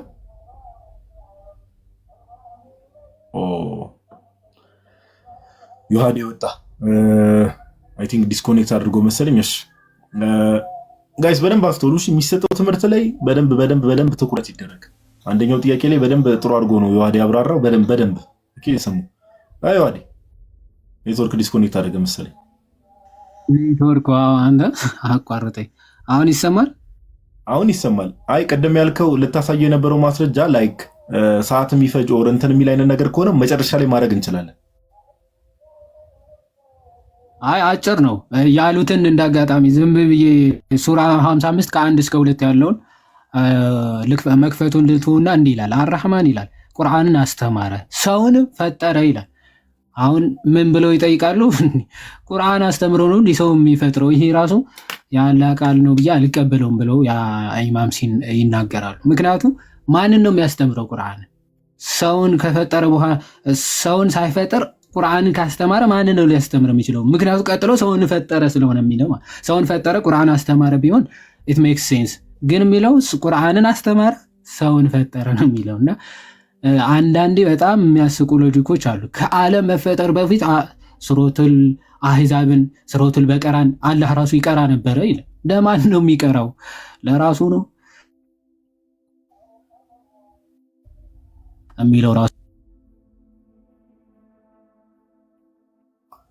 ኦኬ በጣም አዳዲስ ነገር፣ ይህን ነገር መቀጠል ያለብን ይመስለኛል። ብዙ አዳዲስ ነገር እየሰማን እየተማርን ነው። አሁን እንዳልከው አላህ ላይክ ዓለም ከመፈጠሩ በፊት ቁርአን ይቀራ ነበር የሚለው እኔ ጌታ ምስክር ሰምቼ አላቅም። እሺ ስለዚህ ቁርአን ላይ ያሉ ቃላቶች ላይክ ያላ ቃል ናቸው። አሁን አንተ እንዳልከው ደግሞ አንዳንዶቹን ደግሞ ስፔሲፊክ የሆኑ ቨርሶችንም ሆኑ ክፍሎችን ደግሞ አላህ ራሱ ዓለም ከመፈጠሩ በፊት ይቀራቸው ነበር የሚል ነገር አለ። ብቻ ኦቨርኦል ያላ ቃል ነው ተብሎ ነው የሚታሰበው። ቁርአን ውስጥ ዮሐዴ ግጭቶች የሉ ኦር ስህተቶች የሉ? አሉ። በጣም ጥሩ።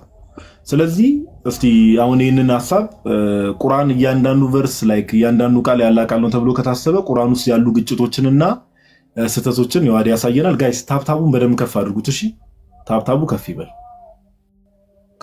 ዮሐዴ ወደ መልስ መግባት ትችላለህ። ጥያቄውን በደንብ ስሙት። ቁርአን ውስጥ ግጭቶች ወይም ደግሞ ስህተቶች የሉም ወይ? እያንዳንዱ ቃል ያላ ቃል ነው ተብሎ ስለሚታሰብ በእነሱ ቀጥሎ ያለ። እሺ ያው ሰዓታችን ለመጠቀም አጠራ እያደረግን ነው የምንሄደውና ይሄንን ፓርት አሁን ጋዴ የጠየቀው ጥያቄ ባይዞ መሰረታዊ ነገርና ወሳኝ የሚያደርገው ምን መሰላችሁ? ቁርአን ራሱ ክሌም የሚያደርገው ነገር ስላለ ማለት ነው። ለእውነተኛነቱ ከፈጣሪ ለመሆኑ እንደ ማረጋገጫ አድርጎ ስለሚቆጥረው አንዲት ቨርስ እንኳን ግጭት ማግኘት እስልምና ውሸት ለመሆኑ ማረጋገጫ ነው የሚሆነው። ምክንያቱም እንዲህ ይላል ሱራ 4 አያ 82 ቁርአንን አያስተነትኑ ምን ከአላህ ሌላ ዘንድ በነበረ ኖሮ በእርሱ ውስጥ ብዙን መለያየት ባገኙ ነበረ ይላል። በደንብ አስተውሉ። ምን ማለት ነው? ከአላህ ሌላ ዘንድ በነበረ ኖሮ በእርሱ ውስጥ ምን ብዙ መለያየት ባገኙ ነበር። መለያየት የለውም፣ ኮንትራዲክሽን ይላል። ኦኬ ዲፈረንስስ ይላል። ስለዚህ ከአላህ ለመሆኑ እንደ ማረጋገጫ አድርጎ የቆጠረው ምንድነው? እርስ በርሱ የማይጋጭ መሆኑ እንደ ማረጋገጫ አድርጎ የተናገረው ማለት ነው። ሶ አንድ እርስ በርሱ የሚጋጭ ካገኘ ከአላህ ከፈጣሪ ያለመሆኑ ማረጋገጫ ነው። ቁርአን ግን በጣም ብዙ ግጭቶች ማምጣት ይቻላል። እርስ በርሱ ኢንተርናል ኮንትራዲክሽን አለው፣ እርስ በርሱ ይጋጫል። አንድ ሁለተኛ ሳይንቲፊክ ኮንትራዲክሽን አለው፣ ከሳይንስ ጋር ይጋጫል። ሶስተኛ ከሂስትሪ ጋር ይጋጫል፣ ከታሪክ ጋር ይጋጫል። አራተኛ ጂኦግራፊካሊም ይጋጫል፣ ይሳሳታል። ኦኬ ከጂኦግራፊ፣ ከሂስትሪ፣ ከባዮሎጂ፣ ከሳይንስ ከውስጡ ራሱ ይጋጫል። እነዚህን ለናሙና ዝም ብለን አለፍ እያደረግን ትንሽ ለማየት እንሞክር። ኦኬ እርስ በርሱ ውስጥ ኢንተርናል ኮንትራዲክሽን እንመልከት። ሱራ 6 አያ 114 ላይ ኦኬ እርሱ ያ መጽሐፉን የተብራራ ሆኖ ወደ እናንተ ያዋረደ ሲሆን ከአላህ ሌላ ዳኛን እፈልጋለሁን በላቸው ይላል። ኦኬ እዚህ ጋር ምን ክሌም እያደረገን? እርሱ ያ መጽሐፉን የተብራራ ሆኖ ወደ እናንተ ያወረደው ነው። እዚህ መጽሐፉ ምንድነው እየተባለ ነው? ክሊር ነው፣ የተብራራ መጽሐፍ ነው እያለ ነው አይደል? እርሱ ያ መጽሐፉን ምን የተብራራ ሆኖ ነው ወደ እናንተ ያወረደው። በቃ ግልጽ ነው፣ የተብራራ መጽሐፍ ነው አለ ቁርአን። ጥሩ ሱራ 3 ወይም ደግሞ ሱረቱል አል ኢምራን ምዕራፍ 3 ማለት ነው አያ 7 ደግሞ እንሂድ። እንዲህ ይላል። ሙሉን አንብቡት ሰዓታችን ለመቆጠብ እኔ ከዚህ ጀምሮ ላንብብ። እነዚያም በልቦቻቸው ውስጥ ጥመት ያለባቸው ሰዎች ማሳሳትን ለመፈለግና ትችቱን ለመፈለግ ከእርሱ የተመሳሰለውን ይከታተላሉ ይላል። ትችቱ የሚለው ኤክስፕላኔሽኑ ወይም ደግሞ ትርጉሙ ማለት ነው። የመጽሐፉን ትርጉም ለመፈለግ ይከታተላሉ አለ። ትክክለኛ ትችቱም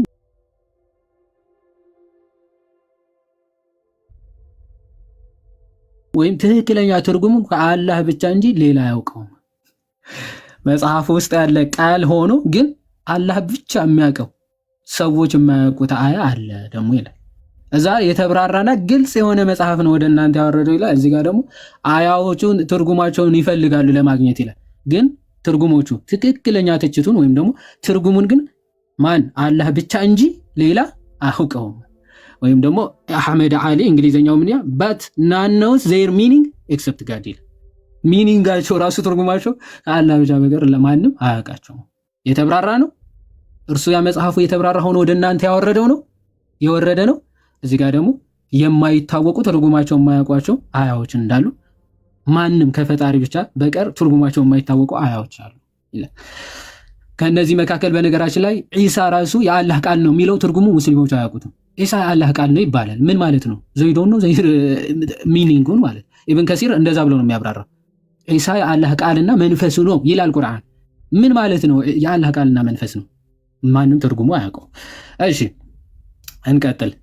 ሁለተኛ ግጭት ኢንተርናል ኮንትራዲክሽን ማለት ሱራ 34:50 ላይ ሱራ 34:50 ላይ እንዲህ ይላል፣ ብሳሳት የምሳሳተው በራሴ ላይ ብቻ ነው፣ ብመራም ጌታዬ ወደ እኔ በሚያወርደው ነው ይላል። መሐመድ ነው እየተናገረ ያለው። ከተሳሳትኩኝ ማን እኔ ራሴ ብቻ ነኝ የምሳሳተው እያለ ነው። ብሳሳት የምሳሳተው በራሴ ላይ ብቻ ነው፣ እኔ ብቻ ነኝ የምሳሳተው አለ። ብመራም ጌታዬ ወደ እኔ በሚያወርደው ነው ይላል። ስለዚህ ከተመራውም በቁርአን ነው የምመራው፣ ከተሳሳትኩኝ እኔ ራሴ ብቻ ነኝ የምሳሳተው ይላል መሐመድ። ኦኬ እንደዛ ነው። ከተሳሳተ መሐመድ እሱ ብቻ ነው የሚሳሳተው። እኔ ሱራ 4:13 ምን ይላል?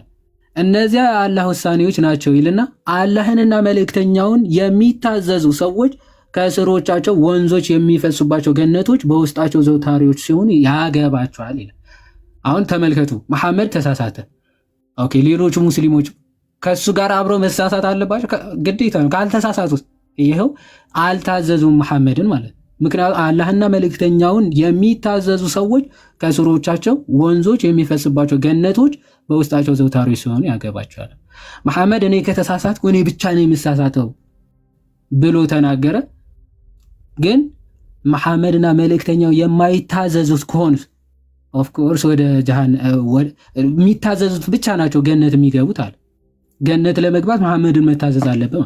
የተሳሳተ ትእዛዝ ሰጠው መሐመድ፣ አልቀበልም ካልከውስ ገሃነም ትገባለህ። ትእዛዙ ኦኬ የተሳሳተ ሆኖ አልቀበልም ካልከውስ ገሃነም ትገባለህ። ይኸው መሐመድ ራሱ ተናግሯል።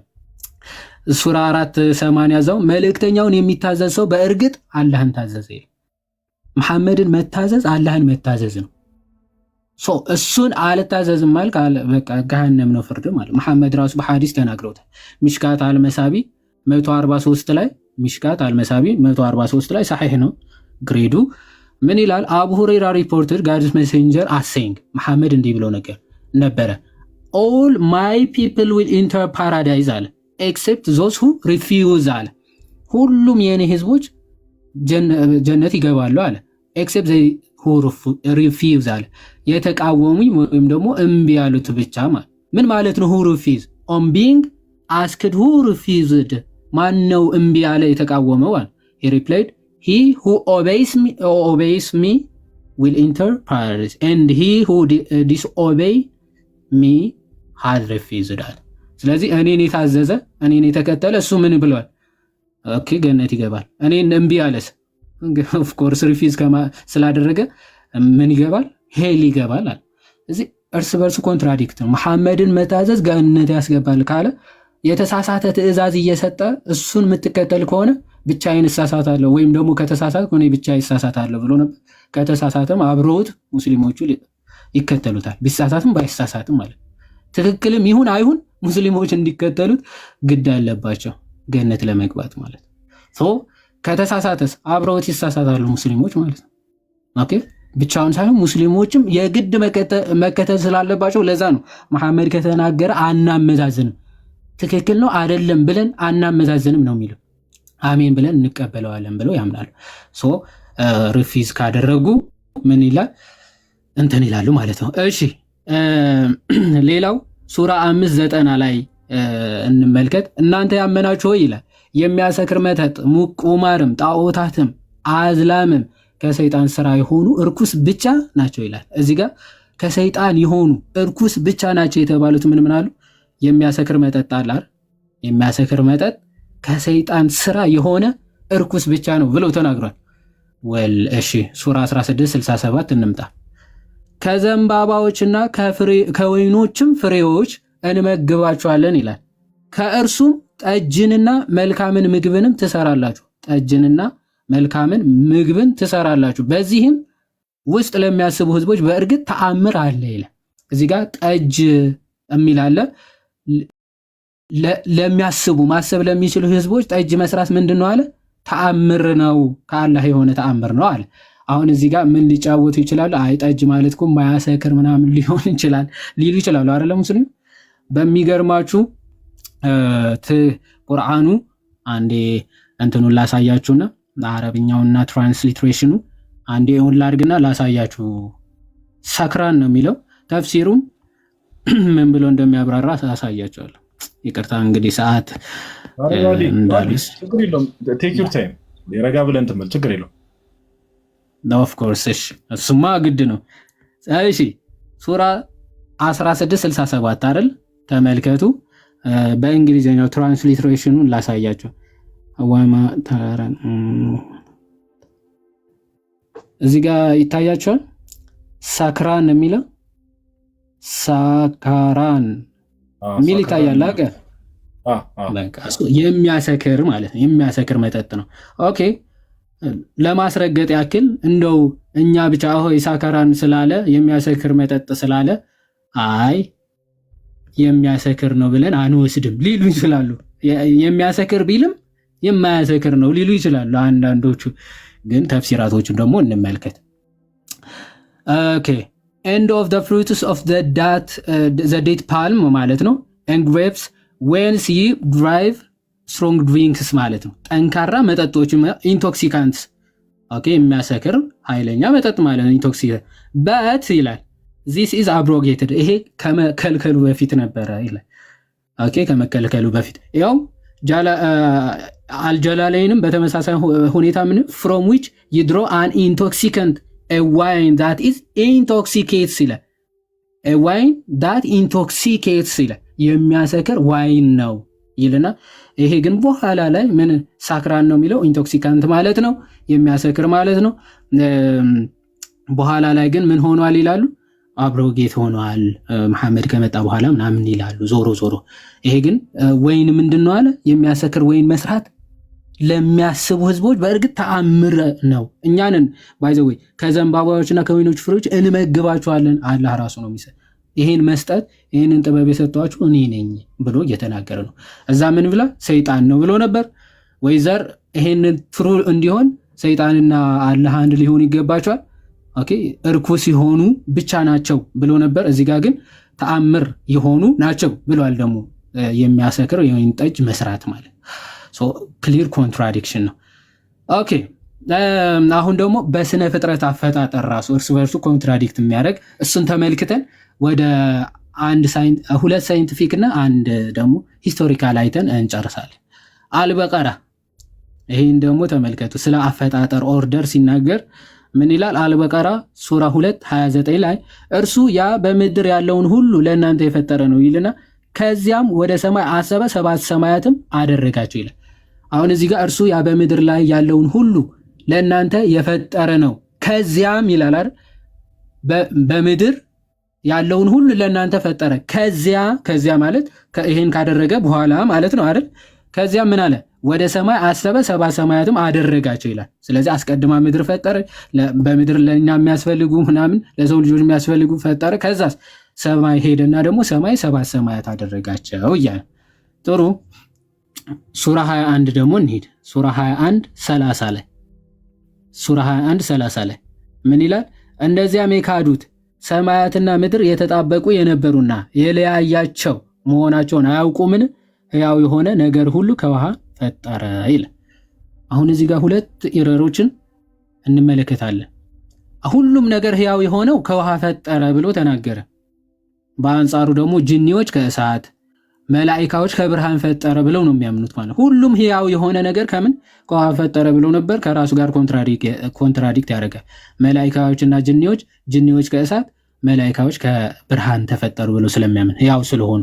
ሁለተኛ ደግሞ እዛ ጋር መጀመሪያ ምድርን ፈጥሮ ከዛ በኋላ ወደ ሰማይ ሄዶ ሰባት ሰማያት አደረጋቸው ነበር ያለ። እዚህ ጋር ግን ሁለቱም የተጣበቁ ነበሩ፣ ከዛ በኋላ ነው የለያያቸው የሚል ሐሳብ ሲናገር ትመለከታለህ። ይህ ብቻ አይደለም። ሱረቱል ፊስላ ሱራ 41 ላይ ሱራ 41 ከቁጥር 9 ጀምሮ ምን ይላል? በላቸው እናንተ በዚያ ምድርን በሁለት ቀኖች ውስጥ በፈጠረው አምላክ በእርግጥ ትክዳላችሁን ይላል። እዚህ ጋር ምድርን በሁለት ቀናት ውስጥ ፈጠረ አስቀድሞ ይላል። ከዛ በእርሷም ከበላይዋ የረጉ ጋራዎችን አደረገ፣ በእርሷም በረከትን አደረገ፣ በውስጧም ምግቦቿን ካለፉት ሁለት ቀናቶች ይሄ ጭማሪ ነው። በአራት ቀናት ውስጥ ለጠያቂዎች ትክክል ሲሆን ወሰነ ይላል። ኦኬ እዚህ ጋር መሬትን በስንት ቀን? በሁለት ቀን። ከዛ እዚህ ጋር ተራራ ከበላይዋ ማለት መሬት ላይ ተራራ፣ ጋራዎች እና የተለያዩ አትክልቶች፣ አዝርቶች በአራት ቀናት ውስጥ ፈጠረ ይላል። ቶታሊ 6 ቀን ይሆናል ማለት 6 ቀን። ከዛ በኋላ ከዚያም ወደ ሰማይ እርሷ ጭስ ሆና ሳለች አሰበ ይላል። ኦኬ አሁን ከዛ ይሄን ሁሉ ፈጥሮ ወደ ሰማይ አሰበ ያለ ነው። ይሄ ከዚህኛው አያ ጋር ይመሳሰላል። መጀመሪያ ምድርን በምድር ያለውን ሁሉ ፈጠረ፣ ከዛ ወደ ሰማይ ሄዳ ይመሳሰላል። ትክክል። ስለዚህ ከዚያም ወደ ሰማይ እርሷ ጭስ ሆና ሳለ አሰበ ይልና ምንም አልነበረም ማለት ጭስ ምንም አልነበረም። ስለዚህ ለእርሷም ለምድርም ወዳችሁ ሆነ ወይም ጠልታችሁ ነው አላቸው፣ ታዛዦች ሆነ መጣን አሉ። በሁለት ቀኖችም ውስጥ ሰባት ሰማይ አደረጋቸው፣ በሰማያቱም ሁሉ ነገሯን አዘጋጀ፣ ቀርቢቱንም ሰማይ በመብራቶች አጌጥን ይላል። አሁን እዚህ ጋር ኦርደር ስትመለከት በሁለት ቀን መሬት፣ ከዛ መሬት ላይ ተራራ፣ ጋራ፣ አትክልት፣ አዝርዕት የሚያስፈልጉ ሁሉ በአራት ቀናት ውስጥ 6። ከዛ በሁለት ቀናት ውስጥ ምን አለ? ሰማይ ሄዶ ሰባት ሰማይ አደረገ። መብራቶች የሚላቸው ፀሐይ፣ ጨረቃ፣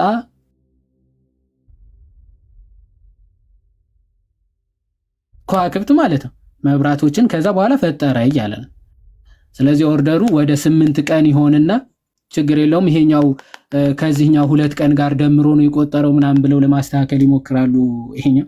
ምክንያቱም በብዙ የቁርአን አያዎች ላይ በ6 ቀናቶች ውስጥ ዓለምን ፈጥሯል ብለው ስለሚናገር ማለት 8 ቀን ይመጣባቸዋል። ይሄን ችግር ለመፍታት ምን ብሏል?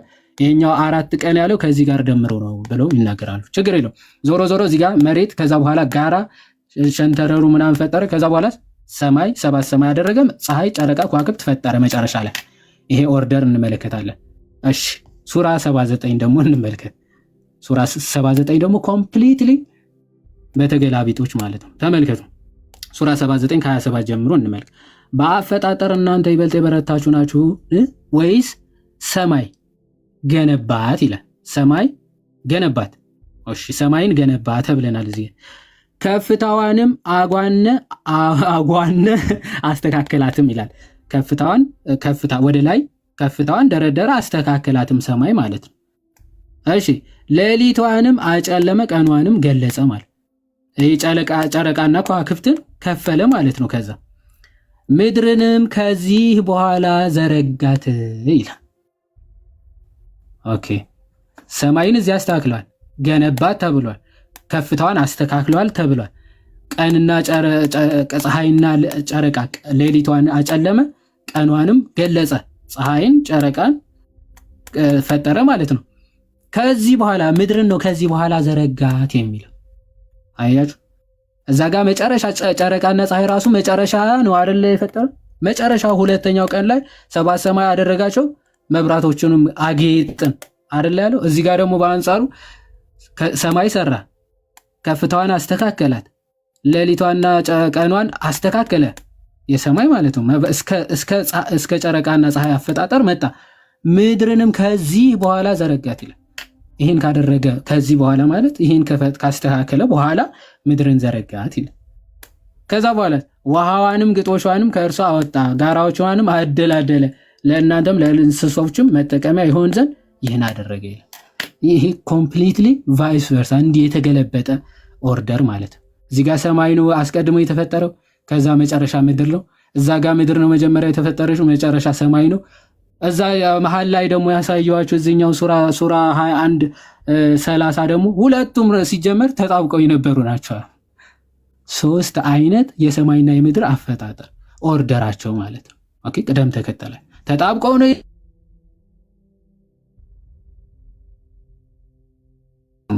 ኦኬ አለውኛ ያ አለ ምድርን ጨርሶ ነው ወደ ሰማይ የሄደው ወይስ ሰማይ ጨርሶ ነው ወደ ምድር የሄደው የሚለው መልስ ይፈልጋል።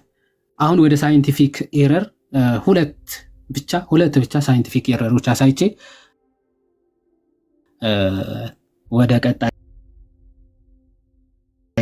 ሀሳብ እናልፋለን ማለት ነው። እንግዲህ ሱራ 27 ላይ ቁጥር 18 ወይም ደግሞ ሱረቱል ነህል የጉንዳን ምዕራፍ ይባላል። አንዲት ጉንዳን ስታወራ ትመለከታላችሁ። በጉንዳንም ሸለቆ በመጡ ጊዜ አንዲት ጉንዳን እናንተ ጉንዳኖች ሆይ ወደ መኖሪያቸው ግቡ፣ ሱለይማን ሰራዊቱ እነርሱ የማያውቁ ሲሆኑ አይሰባብሯችሁ አለች ይላል። አሁን ጉንዳን ነች ይሄን የምታወራው ማለት ጉንዳን አወራች ተብሎ እየተነገረ ነው። እና ሱለይማን የሚባለው ደግሞ የጉንዳኖች ንግግር ይሰማ ነበረ ብለው ነው የሚፈቱት። ወይም ደግሞ አላህ የጉንዳኖች ድምፅ ወይም ደግሞ ንግግራቸው እንዲሰማ አድርጎታል የሚል ነው ማለት ነው። አሁን ይሄ ታዲያ ምን ችግር አለው? ተአምር ሊሆን አይችልም ወይ ልንል እንችላለን። ትክክል፣ ተአምር እንስሳቶች ሲያወሩ ምናምን ተመልክተናል። እዚህ ጋር ግን መሰረታዊ ችግሩ ምንድን ነው? ጉንዳን ከጉንዳን ጋር ለመግባባት አትነጋገርም ነው ዋናው ችግሩ። ለጉንዳኖቹ እንዲህ አለቻቸው ስለሆነ የሚለው ኦኬ። ጉንዳን የሆነች አንዲት ጉንዳን እናንተ ጉንዳኖቹ ያለቻቸው ነው። ኦኬ ሲጀመር አንትስ በቋንቋ አይደለም፣ በንግግር በድምፅ አይደለም የሚግባቡት። በምንድን ነው? ኦኬ ሳይንስ የሚለው ፌሮሞንስ የሚባሉ አሏቸው። ኬሚካል ነው እና ለመግባባት የሚጠቀሙት በኬሚካል ነው። ኬሚካል በመርጨት ነው የሚግባቡት፣ ወይም ደግሞ ቋንቋቸው ኬሚካል ነው። the most important way that ants communicate with other colony members is through unique chemical called pheromones በሚባል ኬሚካል ማለት።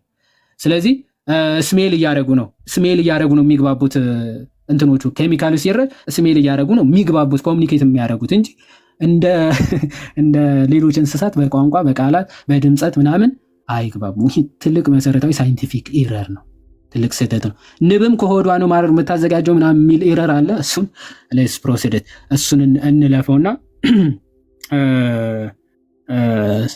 ሁለተኛው ሳይንቲፊክ ኢረር እንመልከት። ሱረቱል ካፍ ሱራ 18 አያ 83 ጀምሮ ያለውን ሳይንቲፊክ ኢረር ነው። ምን ይላል? ከዝልቀርናይንም ይጠይቁሃል ይላል። በእናንተ ላይ ከእርሱ ወሬን አነባለሁ በላቸዋል። ባይዘወይ መሐመድ በጣም ሲሸወድባቸው ከነበሩ ነገሮች አንዱ ምንድነው? አይሁዶች ወይ ክርስቲያኖች ይመጡና የማይሆን ጥያቄ ይጠይቁታል። የማይመስል ጥያቄ ማለት እስኪ ስለ ዙልቀርናይን ንገረን ይሉታል። ከዛ እሱ በቃ አላቅም ላለ ማለት ብዙ ነገሮች ያወራል ማለት ነው። እና በአፈ ታሪክ ደረጃ በኋላ ላይ እንመጣለን። ሶርስ ኦፍ ቁርአን እዛ በስፋት እንሄድበታለን። ኤኒዌይስ ግን ይሄ ምንድነው ኢረሩ ሳይንቲፊካሊ የሚለው ስንመለከት እኛ ለእርሱ በምድር አስመቸ ነው ከነገሩም ሁሉ መዳረሻ መንገድን ሰጠ ነው ይላል። በምድር ላይ አስመቸ ነው ማለት የምድርን ጫፍ እንዲያይ አደረግ ነው ማለት ነው። የምድርን ጫፎች እንዲያይ አደረግ ነው ማለት ነው። እና መንገድም ወደ ምዕራብ ተከተለ ይላል። አሁን ወደ ምዕራብ መንገድ እየተጓዘ ነው። ወደ ፀሐይ መግቢያን በደረሰ ጊዜ ጥቁር ጭቃ ባላት ምንጭ ውስጥ ስትጠልቅ አገኛት ይላል። ወደ ፀሐይ መግቢያ በደረሰ ጊዜ የት ውስጥ ጥቁር ጭቃ ባላት ምንጭ ውስጥ ስትጠልቅ አገኛት ይላል። አሁን ፀሐይ የሆነ ጭቃ ውስጥ አትገባም። እንደዛ ነው ያሰበው መሐመድ ማለት። መሐመድ ጥቁር ምንጭ ባለው ጭቃ ውስጥ ስትጠልቅ አገኛት። ይሄ አንዴ እንትን ላይ ፀሐይዋን እኮ ነው ወደ ፀሐይ መግቢያ በደረሰ ጉንዳኗ መስሎኝ እኮ ነው። ቅድም ጉንዳኗ ነበር አለፍ ነው ወደ ዙልቀርናይን ገባል። ዙልቀርናይን የሚባል ሰው ነውና አላህ ዓለም ዳር እስከ ዳር እንዲያይ አድርጌዋለሁ አይነት ነገር እና ሄዶ ወደ ምዕራብ ሄዶ የት ደረሰ? ወደ ፀሐይ መግቢያ ደረሰ ይላል። ፀሐይ የምትገባበት ቦታ ደረሰ ነው የሚለው። ወደ ፀሐይ መግቢያ በደረሰ ጊዜ ጥቁር ጭቃ ባላት ምንጭ ውስጥ ስትጠልቅ አገኛት፣ በአጠገቧም አለ ህዝቦች አገኘ ይላል። አጠገቧ የምትጠልቅበት ጭቃ ስፍራ ውስጥ ህዝቦች ደግሞ አሉ እና እነሱን አስተካክለው ምናምን ደግሞ ከዚያ ደግሞ መንገድን ወደ ምስራቅ ቀጠለ ይላል። ደግሞ ሄደና ወደ ምስራቅ ሲሄድ ደግሞ ስትወጣ ደግሞ አገኛት። አሁን ይህን ሙስሊም ስኮላሮች ዘመናዊ ሙስሊም ስኮላሮች ምን ብለው ለማስተካከል ሞከሩ? የሆነ ባህር ላይ ፀሐይ ስትገባ ወይም ልትጠልቅ አካባቢ ሳንሴት ላይ ማለት ነው የሆነ ትልቅ ሐይቅ ዳር ውስጥ ብትሆን ፀሐይ እንዲህ ወደ ምንጩ እየገባች ምናምን መስሎ ይታያል። እንደዛ ለማለት ነው። ለዙልቀርናይን እንደዛ ታየው ማለቱ ነው ብለው ለማብራራት ይሞክራሉ። ይህን ትልቅ ስህተት ለመሸፈን ማለት ነው። እሱ ሊሆንበት የማይችልበት ምክንያት መሐመድ ራሱ ስለተናገረው ነው። ምን ብሎ ሱናን አቢ ዳውድ 40:02 ላይ ወይም 4002 ላይ እንዲህ ብሎ መሐመድ ተናገረ። ሰሒህ ቼን ነው፣ በቼን ሰንሰለቱ የጠበቀት በጣም ትክክለኛ የሆነ ሐዲስ ነው ማለት ነው። እንዲህ ይላል። አቡ ዳርዳ እየተናገረ ነው። I was sitting behind the messenger of Allah ከመሐመድ ጀርባ ተቀምጬ ነበር። Who was riding a donkey while the sun was setting. ፀሐይ እየገባች በነበረችበት ሰዓት አህያ እየነዳ እኔ ከጀርባው ተቀምጬ ነበር ይላል። He asked መሐመድ ራሱ ነው የሚጠይቀው። just አስተውሉ። He asked, do you know where this sets? የት እንደምትገባች ፀሐይ ታውቃለህ? የት እንደምትጠልቅ ታውቃለህ ብሎ ጠየቀው ማለት ነው። I replied አቡ ዳርዳ መለሰ Allah and his apostle know best. አላህና መልእክተኛው እነሱ ናቸው የሚያውቁት፣ በደንብ የሚያውቁት እነሱ ናቸው አልኩት ይላል። He said መሐመድ ማለት ነው it sets in a spring of warm water ወይም ደግሞ ሐሚያ ይል። ሐሚያ ማለት ቁርአኑ ላይ የተጠቀሰው ጥቁር ጭቃ ባለው ምንጭ ውስጥ የተባለው ማለት in a spring of warm water አይደል? ትኩስ ምንጭ ባላት ውሃ ውስጥ ስትጠልቅ አገኛት አይደል የተባለው ዙልቀርናይን። ይኸው የምትጠልቀው it sets in a spring of warm water ነው። በትኩስ ውሃ የሚፈልቅበት ምንጭ እዛ ውስጥ ነው የምትገባው። ይኸው ትኩስ የሆነው ያው ፀሐይ እየገባችበት ነው ትኩስ ሆኖ የሚወጣው ውሃ በሱ አረዳድ ማለት ነው። ሰው መሐመድ አንድ ነብሊ በጣም ብዙ ቦታዎች ነው የመለሰው። ይሄን ቦታ በቃ እዛ ነው የምትገባበት። የቁርአኑ ላይ ራሱ ይናገራል። ፀሐይ ወደ መርጊያዋ ትሮጣለች የሚል የቁርአን አያም አለ። ፀሐይ የት ነው የምትገባው? ጥቁር ምንጭ ባለው ትኩስ ውሃ ውስጥ እዛ ውስጥ ነው የምትገባው ብሎ መሐመድ ተናግሮ ነበር። ይሄ ሳይንቲፊካሊ ምንድነው ኤረር ብቻ ሳይሆን በጣም ትልቅ ኤረር ነው። ኤምብሪዮሎጂካል ኤረር እቺ ብቻ ልናገርና ጋዲ ትቀጥላለህ። የስነ ጽንስ ደግሞ በጣም ይሄን ባይዘይ ብዙ ጊዜ ስለሚናገሩት ነው ለማንሳትም የፈለኩት። ቁርአን 1400 በፊት አያችሁ ሳይንሳዊ የኤምብሪዮሎጂ ትምህርት አረጋግጧል ምናምን ብለው ስለሚናገሩ ማለት ነው። እና የቁርአን ኤምብሪዮሎጂ ቲዮሪ እንመልከተው እስኪ። ሱራ 23 ወይም ደግሞ ምዕራፍ 23 ቁጥር 14 ላይ እንዲህ ይላል፣ ከዚያም ጠብታዋን በ40 ቀን የረጋ ደም አድርገን ፈጠረን ይላል። አሁን ምን ማለት ነው? ወንድና ሴት ግንኙነት ካደረጉ በኋላ ስፐርሙ ለ40 ቀን ሙሉ ይቆያል ማህፀኗ ውስጥ ማለት ነው። 40 ቀን ከዛ በ40ኛው ቀን የረጋ ደም ይሆናል የሚል አስተምሮ ነው ያለው። ምናልባት መጣ ከሆነ ጋዲ ስፐርም ሴል ሰርቫይቭ ለማድረግ ስንት ቀናቶች ነው ማክሲማም የሚፈልገው? 5 ቀን ማክሲማም የሚቆየው 5 ቀን። እሱም እንደዚህ ሰርቫይቭ ሊያደርግበት የሚችልበት ቦታ ከሆነ ሰርቫይቭ ሊያደርግበት የሚችልበት ቦታ 5 ቀን ብቻ ነው ሰርቫይቭ ሊያደርግ የሚችለው በህይወት ማለት። እዚህ ጋር ግን ምን እያለን የፍትወት ጠብታ ስፐርም ራሱ 40 ቀን ሙሉ በማህፀን ይቆያል። እንደዛ ሆኖ ማለት ከዛ በ40 ቀን ሲሞላ የረጋ ደም ይሆናል፣ ወደ ደምነት ይለወጣል። የረጋ ደም ራሱ ኮንጁልድ ብለድ ይለዋል። የሞተ ብለድ ሴል የሞተ ደም ማለት ነው። የሞተ ሴል በእናት ማህፀን ውስጥ ባይዘው ከቆየ እሷ ራሱ ትሞታለች። ለዛ ነው ህፃናት በውስጥ ከሞቱ ቶሎ መውጣት ያለባቸው። የሞተ አካል ካላት ውስጥ ኦፍ ኮርስ እሷንም ስለሚገላት ማለት። በእስልምናው ግን ይሄው የረጋ ደም አድርገን ፈተና ለ40 ቀናት ይሄ የረጋ ደም ሆኖ ይቆያል ማለት ውስጥ የረጋ ደም ውስጥ ላይ 40 ቀን አይቆይም፣ ቶሎ ተቀዶ መውጣት አለበት። ስለዚህ ያ40 ቀን ደግሞ የረጋ ደም ሆኖ ከቆየ በኋላ ቁራጭ ስጋ አድርገን ደግሞ ፈጠረን ይላል። ያ የረጋ ደም ደግሞ ከ40 ቀን በኋላ ደግሞ ቁራጭ ስጋ ይሆናል፣ የተቆረጠ ስጋ። ቁራጩንም ስጋ አጥንቶች አድርገን ፈጠረን። ከዛ በኋላ ያ ወደ አጥንትነት ይቀየርና ከዛ በኋላ አጥንቶቹንም ስጋን አለበስናቸው። ከዚያም በኋላ ነፍስን መዝራት። አሁን ተመልከት ስንት ቀን ማለት ነው? 40 ቀን ስፐርም፣ 40 ቀን የረጋ ደም፣ 40 ቀን ቁራጭ ስጋ። ያው 40 ቀን አሁን ቀጥሎ አጥንት ሆኖ ልብስ ይሄ ስጋ ያለብሰዋል ምናምን። ከዛ በኋላ ነፍስ ትመጣለች የሚል ትተነው 40 ቀን ቀንሰን ቶታሊ ስንት የሆነ 40 80 120 ቀን ህይወት የለውም ይሄ ነገር። ነፍስ ከዛ በኋላ ነው የምትመጣው ይላል። ከዚያም በኋላ ነው ነፍስን በመዝራት ሌላ ፍጥረት አድርገን አስገኘን። ሳይንስ አሁን 120 ቀን ሙሉ ላይፍ የሌለው እንትን አለ፣ ጽንስ አለ። 120 ቀን ህይወት የሌለው ጽንስ የለ። ይሄ ዝም ብሎ የረጋ ደም የሆነ ቁራጭ ስጋ የሆነ አጥንት ምናምን እንደዚህ አይነት ታሪክ የጌለንስ ኤምብሪዮሎጂ ቲዮሪ ነው የተኮረጀ።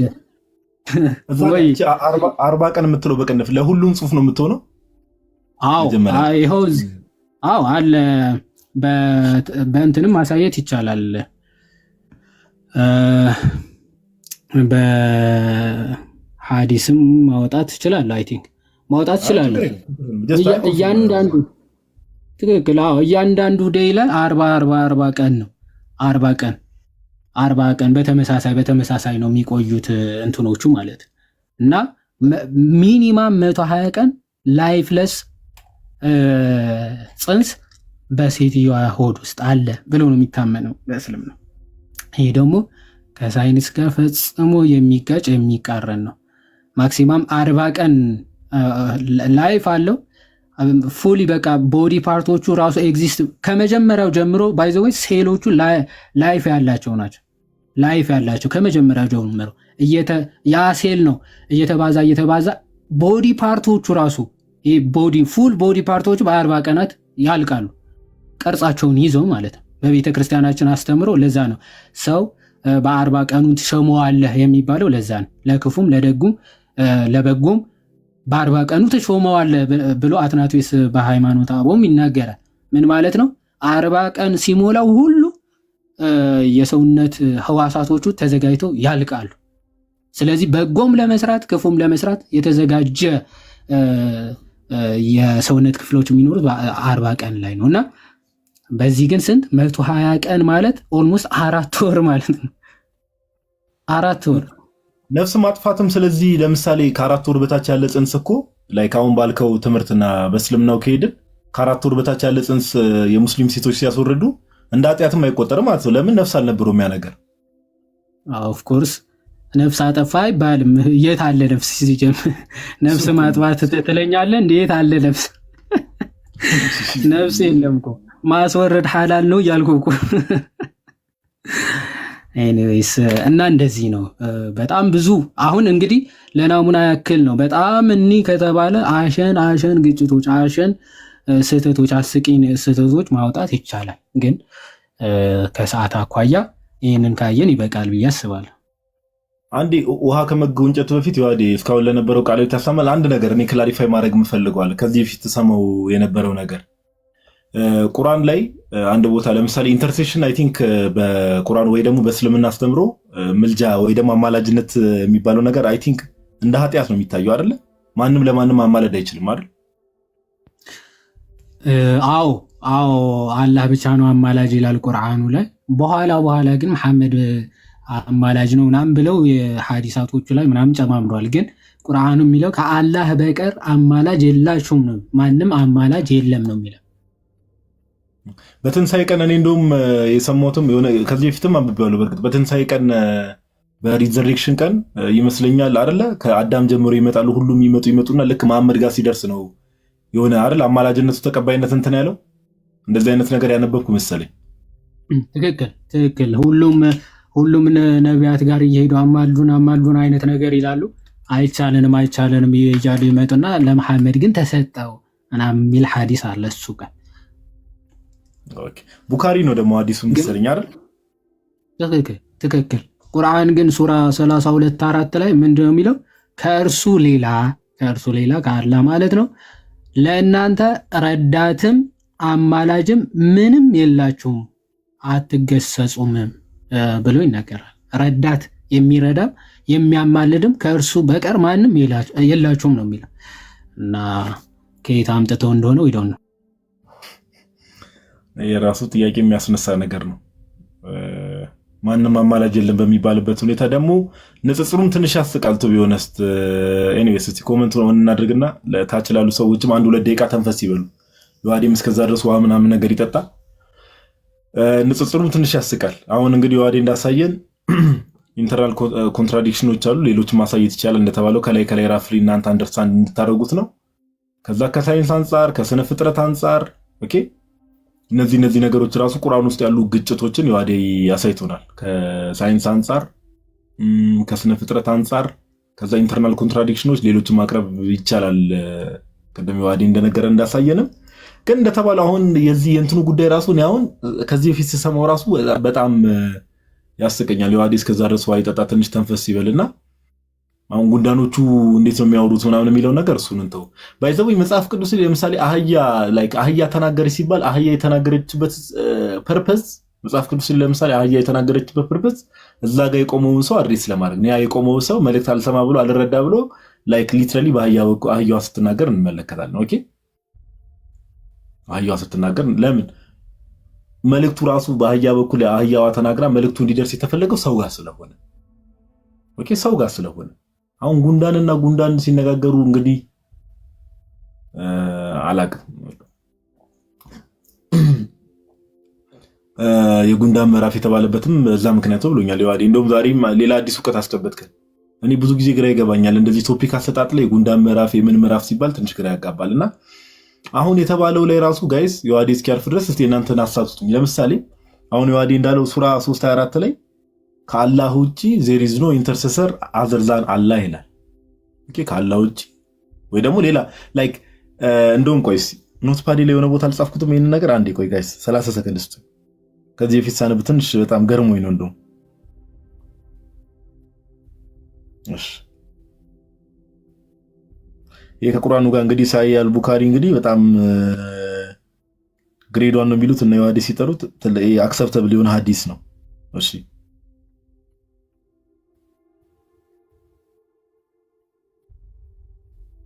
እሺ እና አገኘሁት ሱራ 32:4 ላይ ከአላህ ውጪ ኢንተርሰሰር የለም ወይ ደግሞ there is no intercessor than አላህ ወይ ደግሞ ሌላም ቦታ ምን ይላል ሱራ 82:18 እና 19 ላይ on the day of resurrection ወይ ደግሞ በትንሳኤ ቀን no one can intercede for anyone ይላል። ማንም ለማንም እንደው ሱራውን ላንብብላችሁ። እኔም እስቲ ቁርአን እያነበብኩ ላይፍ ከናንተ ቁጭ በል ዮሐዴ ትንሽ ተንፈስ እስኪል ይሄን እንትን ለበላችሁና ትንሽ የሆነ እንትንም ስለሚመስል የሆነ ሰው ሰራሽ ነገር ነው የሚመስለው። ሱራ 82:18-19 ላይ ምን ይላል? ኦኬ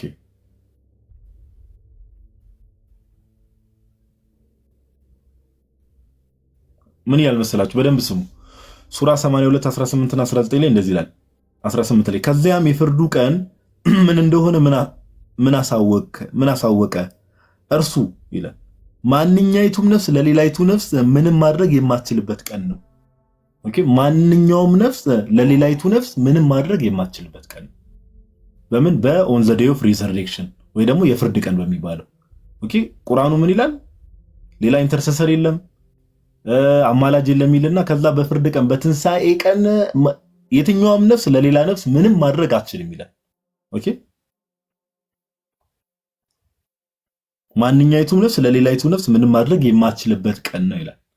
ከዛ ይመጣና እንግዲህ ሳሂህ ቡኻሪ ላይ ደግሞ ስትመጡ አይ ቲንክ 65ኛ ቡክ 35 ሶስተኛው ሐዲስ ላይ አዳምን ይጠይቁታል ዮሐዴ ቀደም እንዳለው። ከዛ አብርሃምን ይጠይቁታል። ሁሉም በኃጢአት ነው የሚይዛቸው። ኦኬ ሁሉም በኃጢአት የሚይዛቸዋል። አዳም፣ አብርሃም፣ ኖ፣ ሙሴ፣ ጌታ እንግዲህ ያው ጌታችን ኢየሱስ ኦኬ ኦፍ ኮርስ በእነሱ ኢሳ የሚሉት ማለት ነው። ሁሉም በኃጢአታችን እኛ ኃጢአተኛ ነን አንችልም እያሉ ከዛ ልክ መሐመድ ጋር ሲመጣ መሐመድ አክሰፕተብል ይሆናልና እንደው ስትሰሙት ራሱ እውነት ለማውራት ሰው ሰራሽ ነገር ይመስላል አይደል? ይሄ በግልጽ ግጭት አንዱ ነፍስ ለሌላኛው ምንም አማላጅ የሚባል ነገር የለም። አንዱ ነፍስ ለሌላኛው በፍርድ ቀን ራሱ ማንም ለሌላው ምንም ማድረግ አይችልም እየተባለ ልክ የፍርድ ቀን ደግሞ የትንሣኤ ቀን ደግሞ እንግዲህ ሁሉንም ደግሞ ሰው ሰራሽ ነገር መሆኑን ራሱ የምታውቁት አመጣጡን አይታችኋል። አዳም ይመጣል። አዳም ልክ ሲጠየቅ ኧረ እኔ ኃጢአተኛ ነኝ በደለኛ ነኝ። ቀጣይ ማን ይመጣል? አብርሃም ይመጣል። ቀጣይ ኖህ ይመጣል። ቀጣይ ሙሴ ይመጣል። ቀጣይ ኢሳ ይመጣል። ከዛ መጨረሻ ላይ መሐመድ ልክ ሲጠየቅ እሱ ብቁ ሆኖ ተገኘ። ማንም ለሌላ ማማለድ አይችልም የተባለ መሐመድ ደግሞ አለው አለ። ኦኬ ሰው ሰራሽ ነገር ይመስላል። እንደው መሐመድ ራሱን ከሌሎቹ አወዳድሮ ምን ብሎ እንዴ ዮሐዴ አንድ ነገር ኮንፊርም አድርግልኝ። ኢሳ መጽሐፍ ቅዱስ ላይ ኃጢአት ሰራ የሚል ነገር አለ እንዴ? ኃጢአት በመስራት እንደው በንጽህና ኢሳና መሐመድ የቱ ማን ነው ንጹህ? ቁርአን ላይ ቁርአንም ሐዲስ እዛው ያነበብከው ሐዲስ ላይ ባይዘው ኖ ሜንሽን ኦፍ ሲን ኢሳ ነው የሚለው። ስለ ኢሳ ግን ምንም አይነት ኃጢአት ሜንሽን አልተደረገም። ኃጢአት ያልሰራው እሱ ነው። ሌሎቹ ኃጢአታቸውን ሜንሽን ያደርጋሉ። እርሱ ግን ኢሳ ኢብኑ መርየም the word of Allah and his spirit proceeding from him ከሱ የሆንክ መንፈስ ነህ እናም አለን ሲሉት ምክንያቱ ባልታወቀ ምክንያት ይለፈኝ ይላል ኢሳ ራሱና ማሚ በጣም ባይዘው ያስታውቃል። እንደው ይሄ በጣም በቃ እንትን ካልሆነ በስተቀር ሰው ሰራሽ የሆኑ ነገሮች አለ አይደለ? ይሄ ላይክ የሆነ ሰው ራሱን ለማግነን ሲሞክርና ከሌሎች ከፍ ለማድረግ ሲሞክር የሚያደርጉት ነገር በጣም ግልጽ የሆነ ነገር እና ለካስ ደግሞ አማላጅነት መጠየቅ ካፊር ያስብላል አይደል? ዮሐዴ እግረ መንገድ እንደው ወደሚቀጥለው ይሳል ኦፍ ኮርስ እኔ ይገርማል። መልጃ መጠየቅም ካፊር ያስብላል። ኦኬ እሺ ኤኒዌይስ ዮሐዴ ቃሉት ያሰማል። አረፋል ካንተ ሰውዬ ወይስ አንድ ሁለት ደቂቃ ልስጥ? ባይዘው ይሄን እንትን አይደለም ጽፌው ነው እዚህ ጋር ምን ይላል? ማጅሙ አልፈታዋ የሚባል አንድ ስኮላር states that okay there is no intercessor between Allah and humans. Those who seek intercessors are presumed as kafirs. ወይ ደግሞ እንደ ክርስቲያን ነው የሚቆጠሩት ወይ ደግሞ እንደ ካፊር ነው የሚቆጠሩት።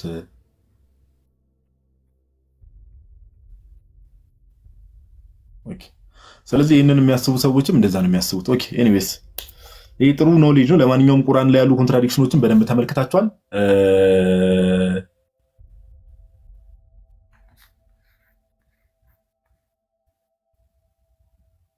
ተሚ ምንድን ነው የምትጽፈው? እና ያሉ ግጭቶችን ተመልክታችኋል። ስለዚህ ዮሐዴ ወደሚቀጥለው መሄድ እንችላለን ወይስ አንድ ሁለት ደቂቃ ልስጥ? ኧረ እንችላለን። ኦኬ እስካሁን ያለው ነገር እንዴት ነው ጋይስ? በደንብ ግልጽ ነው? እየተማራችሁ ነው?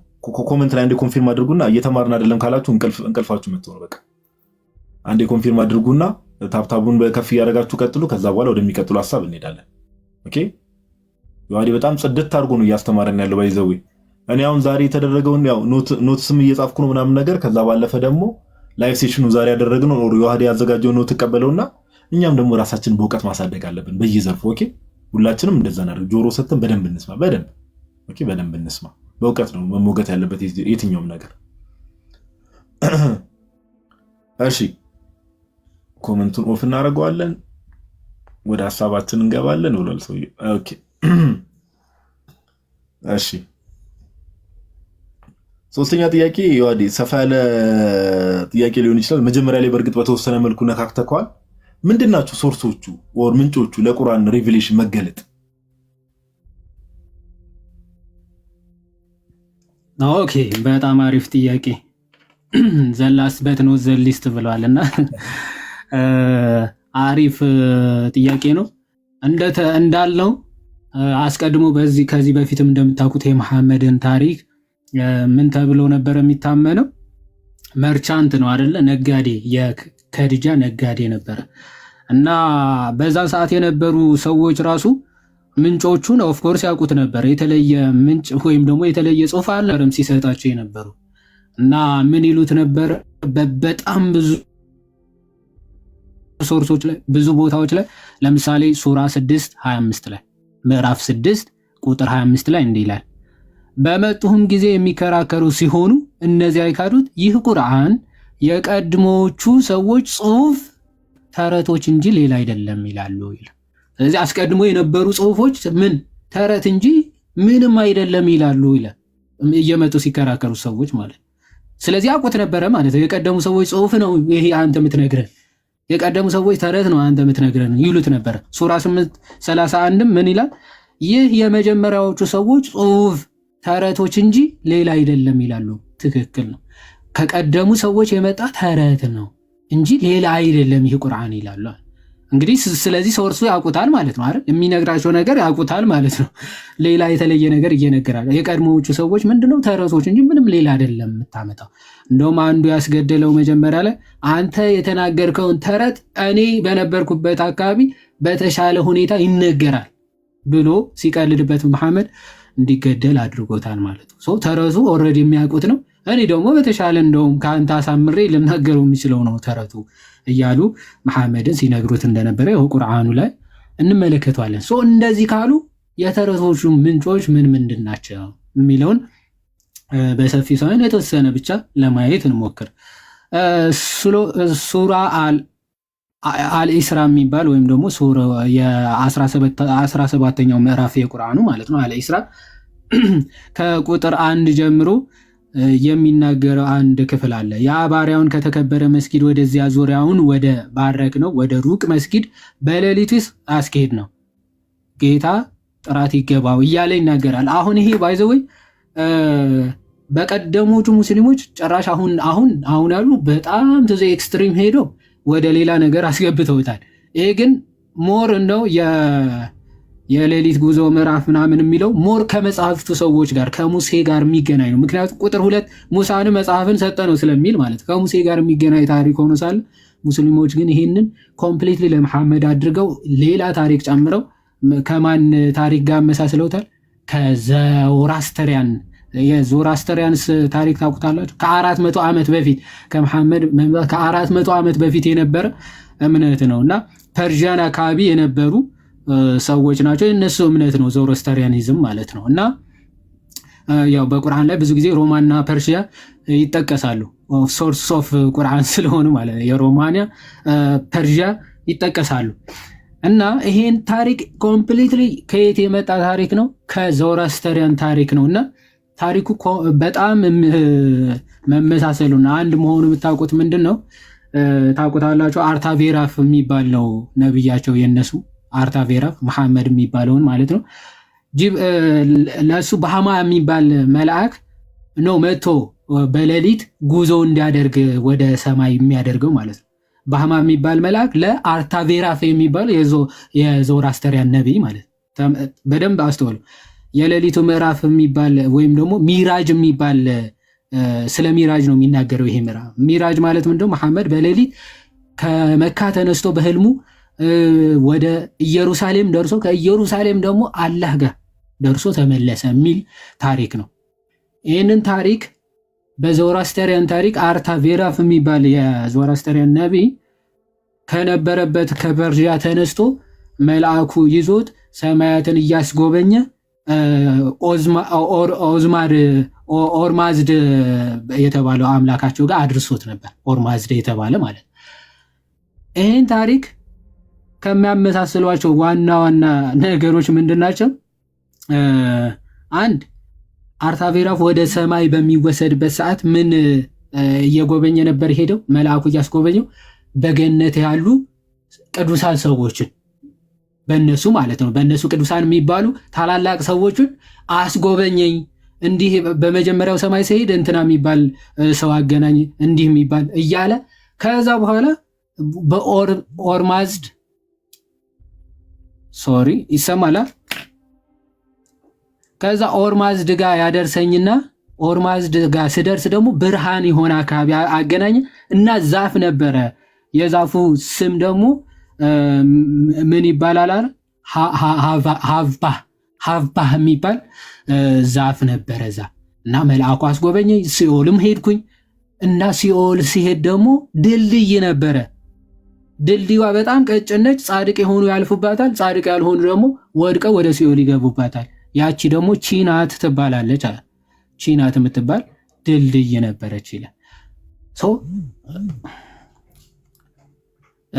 ከዛ በኋላ አሁን ይሄንን ታሪኩ ስናታጥረው ምንድነው የሚያመሳስላቸው መሐመድን በዚህ ጉዞው ጀነትንም ሲኦልንም ጎብኝቷል እና እዛ ሄዶ ያየው እይታ ከዞራስተሪያኑ አርታቬራፍ ጋር የሚመሳሰል ነው መሐመድ የሆነች ጅብሪል መጥቶ አይደለ ወደ መካ ከዛ ወደ ኢየሩሳሌም ከኢየሩሳሌም ደግሞ ወደ ሰማይ ሲወስደው የመጀመሪያው በር አንኳኳ እነ ዮሐንስ ባፕቲስት ወይም ደግሞ መጥምቁ ዮሐንስን አገኘው ከዛ በኋላ ኢብራሂምን አገኘው ከዛ ሙሳን አገኘው ከዛ ኢሳን አገኘው እያለ ነው የሚሄደው ከዛ ሰባተኛው ሰማይ ሲደርስ ደግሞ አላህን አገኘውና ሲድረቱል ሙትዓ የሚባል አለ ዛፍ ማለት ነው በእስልምና ሲድረቱል ሙትዓ የሚባል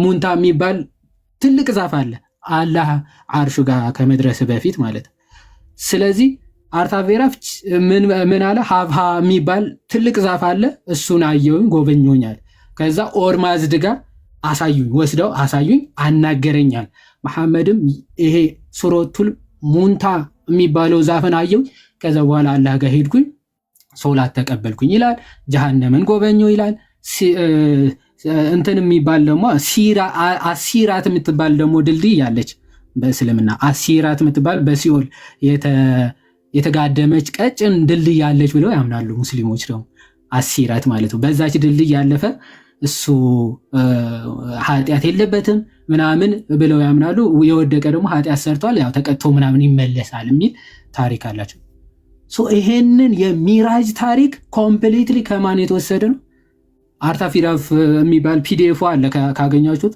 በደንብ አውርዳችሁ ማንበብ ትችላላችሁ የዞራስተሪያን ማለት ነው እና ኮምፕሊትሊ መልአኩ አወሳሰዱ የጎበኛቸው ቦታዎች ያገኛቸው ሰዎች ታሪኩ ኮምፕሊትሊ ከማን ጋር ከዞራስተሪያን ታሪክ ጋር በሚገባ ፊት አድርጎ ትመለከቱታላችሁ አንዱ ይሄን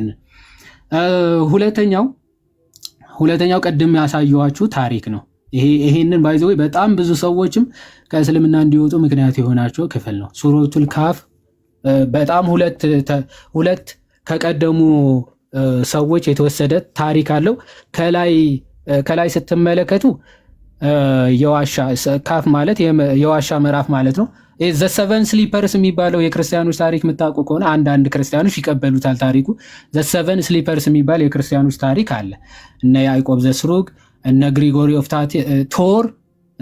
ግሪጎሪ ኦፍ ቶር ስለዛ የተወሰነ ነገር ጽፈዋል ኦኬ ዘ ሰቨን ስሊፐርስ ስለሚባሉ ማለት ነው እና በአንጾኪያ አካባቢ የነበሩ ክርስቲያኖች ናቸው በነበረው ከባድ የጣዖት አምላኪ ጭፍጨፋ ማለት ነው የዲዮቅልጥያኖስ አካባቢ ዘመን ከሱ ሽሽት ሃይማኖታቸውን ካዱ ስለተባሉ ማለት ነው አንክድም ስላሉ በዋሻ ዘግቶባቸው ከመቶ ምናምን ዓመት በኋላ ሳይሞቱ ከዋሻው የወጡ የዋሻው እንቅልፈኞች ተብለው የሚጠሩ ናቸው ይሄ ታሪክ ኮምፕሊትሊ ሄዶ ሲጠይቁት ምን አለ እንትኑን ላሳያችሁ አያውን ላሳያችሁ ተጠይቆ ማለት ነው እንደዛ ነው እየጠየቁ ነበር ጉድ የሚሰሩት ያልኳችሁ ለዛ ነውና ይጠይቁታል አልችልም አይልም አላቅም አይልም ከዛ በኋላ የማይሆን እንትን ያወራል ማለት ነው እንዴ እሺ ከቁጥር እሺ ሶሪ አንዴ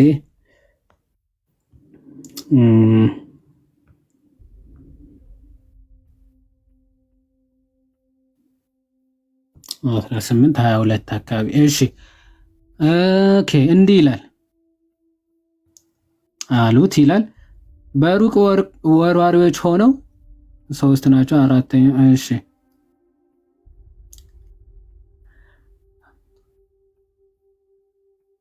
እንዲህ ይላል። እሺ አማቹ ከካዲዎች ነገራቸውን በመከላከላቸው ሲከራከሩ የሆነውን አስታውስ። በእነሱም ላይ ግንብን ገንቡ አለ። ጌታቸውን በእነሱ ይበልጥ አዋቂ ነው ይልና ምን ብለው ነው የጠየቁት?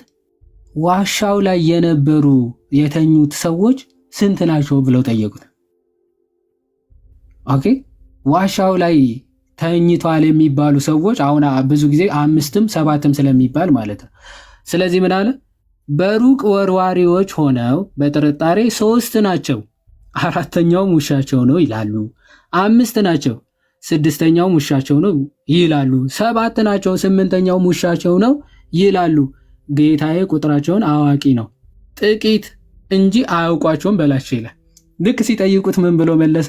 ዘ ሰቨን ስሊፐርስ የሚባለው ታሪክ በዋሻው የተኙ ሰዎች ቁጥራቸው ስንት ነው ብለው ሲጠይቁት መሐመድ ምን ይበል አያውቅም። ኦኬ ነብይ ብለው ነው የጠየቁት። እነሱ ፐርፐዝሊ አይሁዶች ባይዘው ተንኮለኞች ናቸው። ፐርፐዝሊ ሰውን ለማጥመድ ይጠይቃሉ። ታውቃላችሁ ክርስቶስን ብዙ ጊዜ እንዲህ ብንለው እንዲህ ብለን እናጥመደው ብሎ አይደለ ክርስቶስ የሚመጡ ምን ብለው ጠየቁት? በዋሻው የተኙት ስንት ናቸው ብሎ ሲጠይቁት እና ለድንገት የተጠየቀው ጥያቄ ስለሆነ አንዳንዶቹ 3 ናቸው ይላሉ። ውሻም ነበራቸው፣ 4ኛ ውሻ ነበራቸው ይላሉ። 5ኛ ስንት ናቸው? 5 ናቸው ይላሉ። 6ኛ ውሻቸውን ይላሉ። 7 ናቸው፣ 8ኛም ውሻ ነው ይላሉ። ቁጥራቸው ማን ያውቃል አለ? ጌታዬ ቁጥራቸውን አዋቂ ነው። በል እንጂ ተናገር ነብይ አይደል? እንግዲህ አላህ ነግሮኛል ብሎ ነው የሚናገረው። አላህ እንዲህ አለኝ ብሎ አላህ እንዲህ ይላሉ ብለው የሚሉት እነሱ መች ጠፋቸው? ትክክለኛ ቁጥራቸው ግን ስንት ነው ብለው ነው የጠየቁ።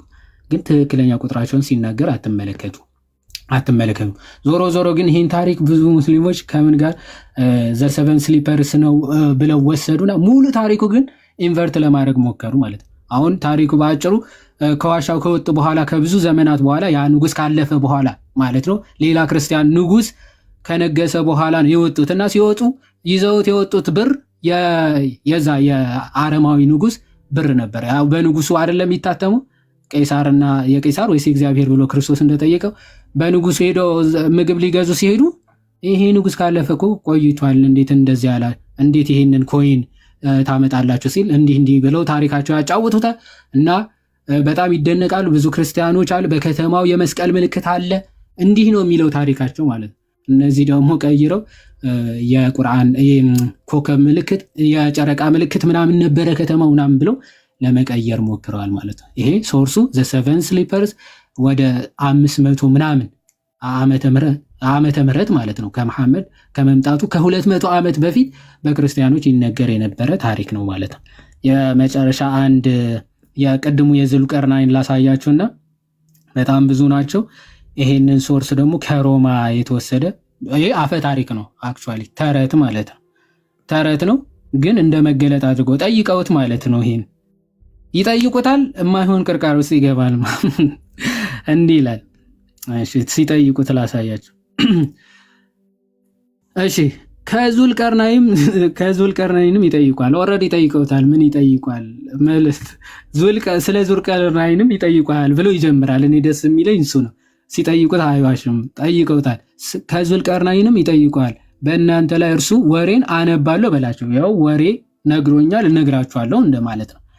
ምንድነው የነገረው? ይኸው ለእኛ ለእርሱ በምድር አስመቸ ነው ይላል። ከነገሩም ሁሉ መዳረሻን መንገድ ሰጠ ነው። መንገድም ወደ ምዕራብ ተከተለ። ከዛ ምስራቅ ወደ ምዕራብ ሄደ። ፀሐይ ስትጠልቅ አገኛት። እዛ አካባቢ ሰዎች አገኘ። ፀሐዩ ስታቃጥላቸው ታቃጥላቸዋለች። አጠገባቸው ስለሆነ የምትገባው የምትወጣው። ከዛ በኋላ ደግሞ ወዴት ይሄዳል? ወደ ምስራቅም ደግሞ ሄድን። ፀሐይ ደግሞ ስትወጣ ደረሰ። ከበታቿ መከላከያ ባላደረግንላቸው ህዝቦች ላይ ስትወጣ አገኛት። መከላከያ የላቸውም ጭራሽ። ፀሐይዋ በላያቸው ነው የምትወጣው። ይሄን ሁሉ ከተናገረ በኋላ ያዕጁጅ እንደ ማዕጁጅ የሚባሉ ህዝቦች ጋር ደግሞ ይሄድና በጣም ከባድ ጠል በመካከላቸው ይደረጋል። ትልቅ ድልድይ በመካከላቸው አቆመ ይላል። ከምድር እስከ ሰማይ የሚደርስ ድልድይ አቆመላቸው። ከዛ በኋላ ያዕጁጅና ማዕጁጅ በምድር ላይ አበላሾች ናቸውና በእኛና በእነርሱ መካከል ግድብን ታደርግ ዘንድ ግብርን እናደርግልሃለን አሉ። ጌታዬም በእርሱ ያስመቸኝ ሀብት ግብር በላጭ ነው። ስለዚህ በጉልበት አግዙኝ፣ በእናንተ በእነሱ መካከል ብርቱን ግድብ አደርጋለሁ አለ። የብረትን ታላላቅ ቁራጮችን ስጡኝ አላቸው። በሁለት ኮረብቶች ጫፍ መካከል ባስተካከለ ጊዜ አናፉ አላቸው። ብረቱም እሳትም ባደረገው ጊዜ የቀለጠውን ናስ ስጡኝ፣ በእርሱ ላይ አፈስበታለሁ አላቸው። ያእጁጅና ማእጁጅ ሊወጡትም አልቻሉም፣ ለእርሱ መሸንቆርንም አልቻሉም ይልና ሐሳቡን ጠቅለላ አድርጌ ነግራቸዋል። ይህ ግድብ ከጌታዬ ችሮታ ነው፣ የጌታዬም ቀጠሮ በመጣ ጊዜ ትክክል ምድር ያደርገዋል፣ የጌታዬም ቀጠሮ የተረጋገጠ ነው ይላል። ምን እያለን ነው? ያእጁጅና ማእጁጅ የሚባሉ ህዝቦች እርስ በርሳቸው እየተገዳደሉ ነበር። ስለዚህ በመካከላችን የማንወጣበት ትልቅ ድልድይ ስራልን አሉ እና በዚህም ብረት አደረገና ኦኬ፣ በሁለት ተራሮች ማለት ነው። በብረት እንደዚህ አድርጎ መሃሉ ክፍት አደረገ ዘንድ ነሐስ አቀለጠና በነሐስ ሞላው መሃሉ ማለት ነው። ትልቅ ግንብ ሰራ። እስቲ ውጡበት ሲባል በዛ በኩል ያላችሁ ህዝቦች መሻገር አልቻሉ፣ በዚህ በኩል ወደዛ መሻገር አልቻሉ። ይህ ድልድይ እስከ ቅያማ ድረስ አይፈርስም። የዛኔ በቅያማ ጊዜ ነው ሜዳ የሚሆነው አለ። ይህ አሁን ጥሩ ተረት ነው፣ ይቅርታ አድርጉልኝ ማለት ነው። ሮማውያን ልጆቻቸውን ለማጽናናት ወይም ደግሞ ለማስተኛት የሚናገሩት ታሪክ ነው እንጂ ሪል ታሪክ አይደለም። ዙልቀርናይን ማለት ሲጀመር ባለ ሁለት ቀንድ ማለት ዱዋል ቀርን ማለት ነው። ዙልቀርን ወይም ዱዋል ቀር ሁለት ቀንድ ያለው ማለት ነው። ሁለት ቀንድ ያለው ሰው ማለት ነው። ዙልቀርናይን ስሙ አይደለም መታወቂያ ነው። ይሄ ዱዋል ቀርን ብለህ ባለ ሁለት ቀንድ የነበረው ሰው ነበረ ብለህ አይደለም የምትጀምረው። ከዛ ሲሄድ ፀሐይ ስትጠልቅ አገኛት። ከዛ በኋላ ደግሞ ሄደ ፀሐይ ስትወጣ አገኛት። እዛ ፀሐይ ይሄ ተረት ለህፃናት አይደለም የምትነግረው። ልክ እንደዛ ያዛ እንትና እንዲህ ሲጣሉ ምናምን እንደዛ ተብሎ የሚነገረውን ታሪክ ልክ ሲጠይቁት የምርም ነብይ መስሎት የምርም እውነተኛ ታሪክ መስሎት ያው ስለሱማ ታሪኩን አውቀዋለሁ መገለጥ ነው ብሎ ሙሉን ሲያጽፍ ትመለከቱታላችሁ። ይሄ ታሪክ በጣም ችግር እንዲፈጥር የሚያደርገው ያእጁጅና ማእጁጅ መካከል የሰራው ትልቅ ድልድይ ነበረ። እስከ ቅያማ ድረስ ይኖራል። አላህ ሲመጣ ነው ሜዳ የሚያደርገው፣ ትክክል ያደርገዋል አለ። የጌታ ቀጠሮ ቀን በመጣ ጊዜ ትክክል ምድር ያደርገዋል። በቅያማ በፍርድ ቀን ነው መጥቶ ያ ድልድይ ራሱ ሜዳ የሚሆነው የሚፈርሰው አለ ነው የሚለው። እንግዲህ ታሪክ አሁን የት አለ ይሄ ድልድይ ነው ጥያቄው። ይሄ ድልድይ የት ነው ያለው? በነገራችን ላይ ይሄ በጣም ትልቅ ችግር ሆኖባቸው የራሳቸው ስኮላሮች የተናገሩትን አንድ ነገር ልናገርና ጋዲ ትሄድበታለህ። የራሳቸው ስኮላሮች ምን እንዳሉ በዚህ ጉዳይ ያው ይሄ ለማታውቁት ያሲር ቃዲ ይባላል። ቴዎሎጂያን ነው። በእስላሚክ ዩኒቨርሲቲ አስተማሪ ነው። ምን እንደሚል ተመልከቱ። For our modern times, I would say the issue of Ya'juj and Ma'juj is actually, for our modern times, I would say, one of the most, if not the most problematic of the signs of Judgment Day. And it has caused many of our youth to question, to doubt. I myself have met people that have actually left Islam because of these types of tales. And we have to be honest and frank and not pretend as if this doesn't exist. Perhaps some of you are not accustomed to hearing people speak like this, but my philosophy is different. We are dealing with the crisis of people leaving our faith, our own children, our own young men and women. And of the reasons why is that we are not answering some of these issues that they bring, and we dismiss them. And I myself have discussed many of these issues with these types of people, and one of them, not the only one, but one of them is Ya'juj and Ma'juj. Who are Ya'juj and Ma'juj? And what does the Quran and Sunnah say about them? The issue of Ya'juj and Ma'juj is something that doesn't just occur in the Hadith. It is explicit in the Quran. So Allah Azza wa Jal mentions Ya'juj and Ma'juj in the Quran. Therefore, it is pretty clear that this is not something that you can say, oh, it's only found in one hadith. No, it is found in many a hadith, but even more importantly, it is found in the Quran itself. Okay. ባጭሩ ምንድነው እያለ ያለው ያሲር ቃዲ በዘመናችን ላሉ ዘመናዊ ሙስሊሞች በጣም ፕሮብሌማቲክ ነው። ኦኬ ምክንያቱ ምንም ብለህ ልታስረዳ አትችልም። አሁን ዘመኑ የት አለ ቢልህ ልታመጣለት አትችልም። ስለ ያጁጅና ማጁጅ ታሪክ ወይም ደግሞ ሐዲስ ላይ ብቻ የተገኘ ቢሆን ምን ልትል ትችላለህ? አይ ይሄ ሐዲስ ላይ ነው አንቀበለውም ልትል ትችላለህ። ግን እንደዛ እንዳትል ቁርአን ላይ ያለ ታሪክ ምንም ልታረገው አትችልም። ብዙ የገዛ ልጆቻችን በእነዚህ አይነት ፌሪ ቴልስ ወይም ደግሞ አፈ ታሪኮች የተነሳ ብዙ ሙስሊሞች ምን እያሉ እየወጡብን ነው። እናንተ እንደዚህ ብሎ መናገር አልለመዳችሁም ሊሆን ይችላል። እኔ ግን ፊሎሶፊ ለየት ያለ ነው።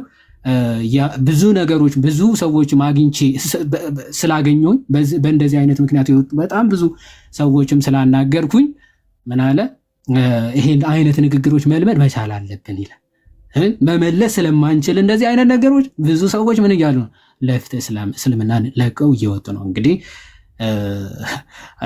ሌላም ቪዲዮ አለ ይሄንን ቀበለዋለሁ ካላችሁ እንግዲህ ምንም ላረጋችሁ አይ ድልድዩ ነው ባይዘው ቪዲዮ ሊሰራበት የሚገባ ነገር ነው አይደል? ቃሎት ያሰማልን። ጨርሳል ግን ሜቢ ኢንተራፕት ያደረኩ ነው። አዎ ጨርሻለሁ ጨርሻለሁ። ቃሎት ያሰማልን ብሮስኪ ጋይስ። የዋዴ እንግዲህ ከቀደም ጀምሮ ሲያስተምረን ነበርና ፓፓን አበረታቱት። የሌለ ነው ጸዴ የሆነ ትምህርት ነው ጌታ በሚያውቀው ሲያስተምረን የነበረውና አሁን እንግዲህ ድልድዩ ድረስ ይደርሳል የተባለው ይዋዴ አንዳንዶቹ ከፍታ እንዲህ ይሄ ማጋነን ምናምን ሊሆን ይችላል ምናምን ይላሉ አንዳንዶቹ እንጂ እስከ ሰማይ ምናምን ይላሉ። ዞሮ ግን ድልድዩ ምንድነው ጭራሽ በፖፑሌሽን ደረጃ አንዱ ወደዛ አንዱ ደግሞ ወደዚህ ማለፍ የማያስችል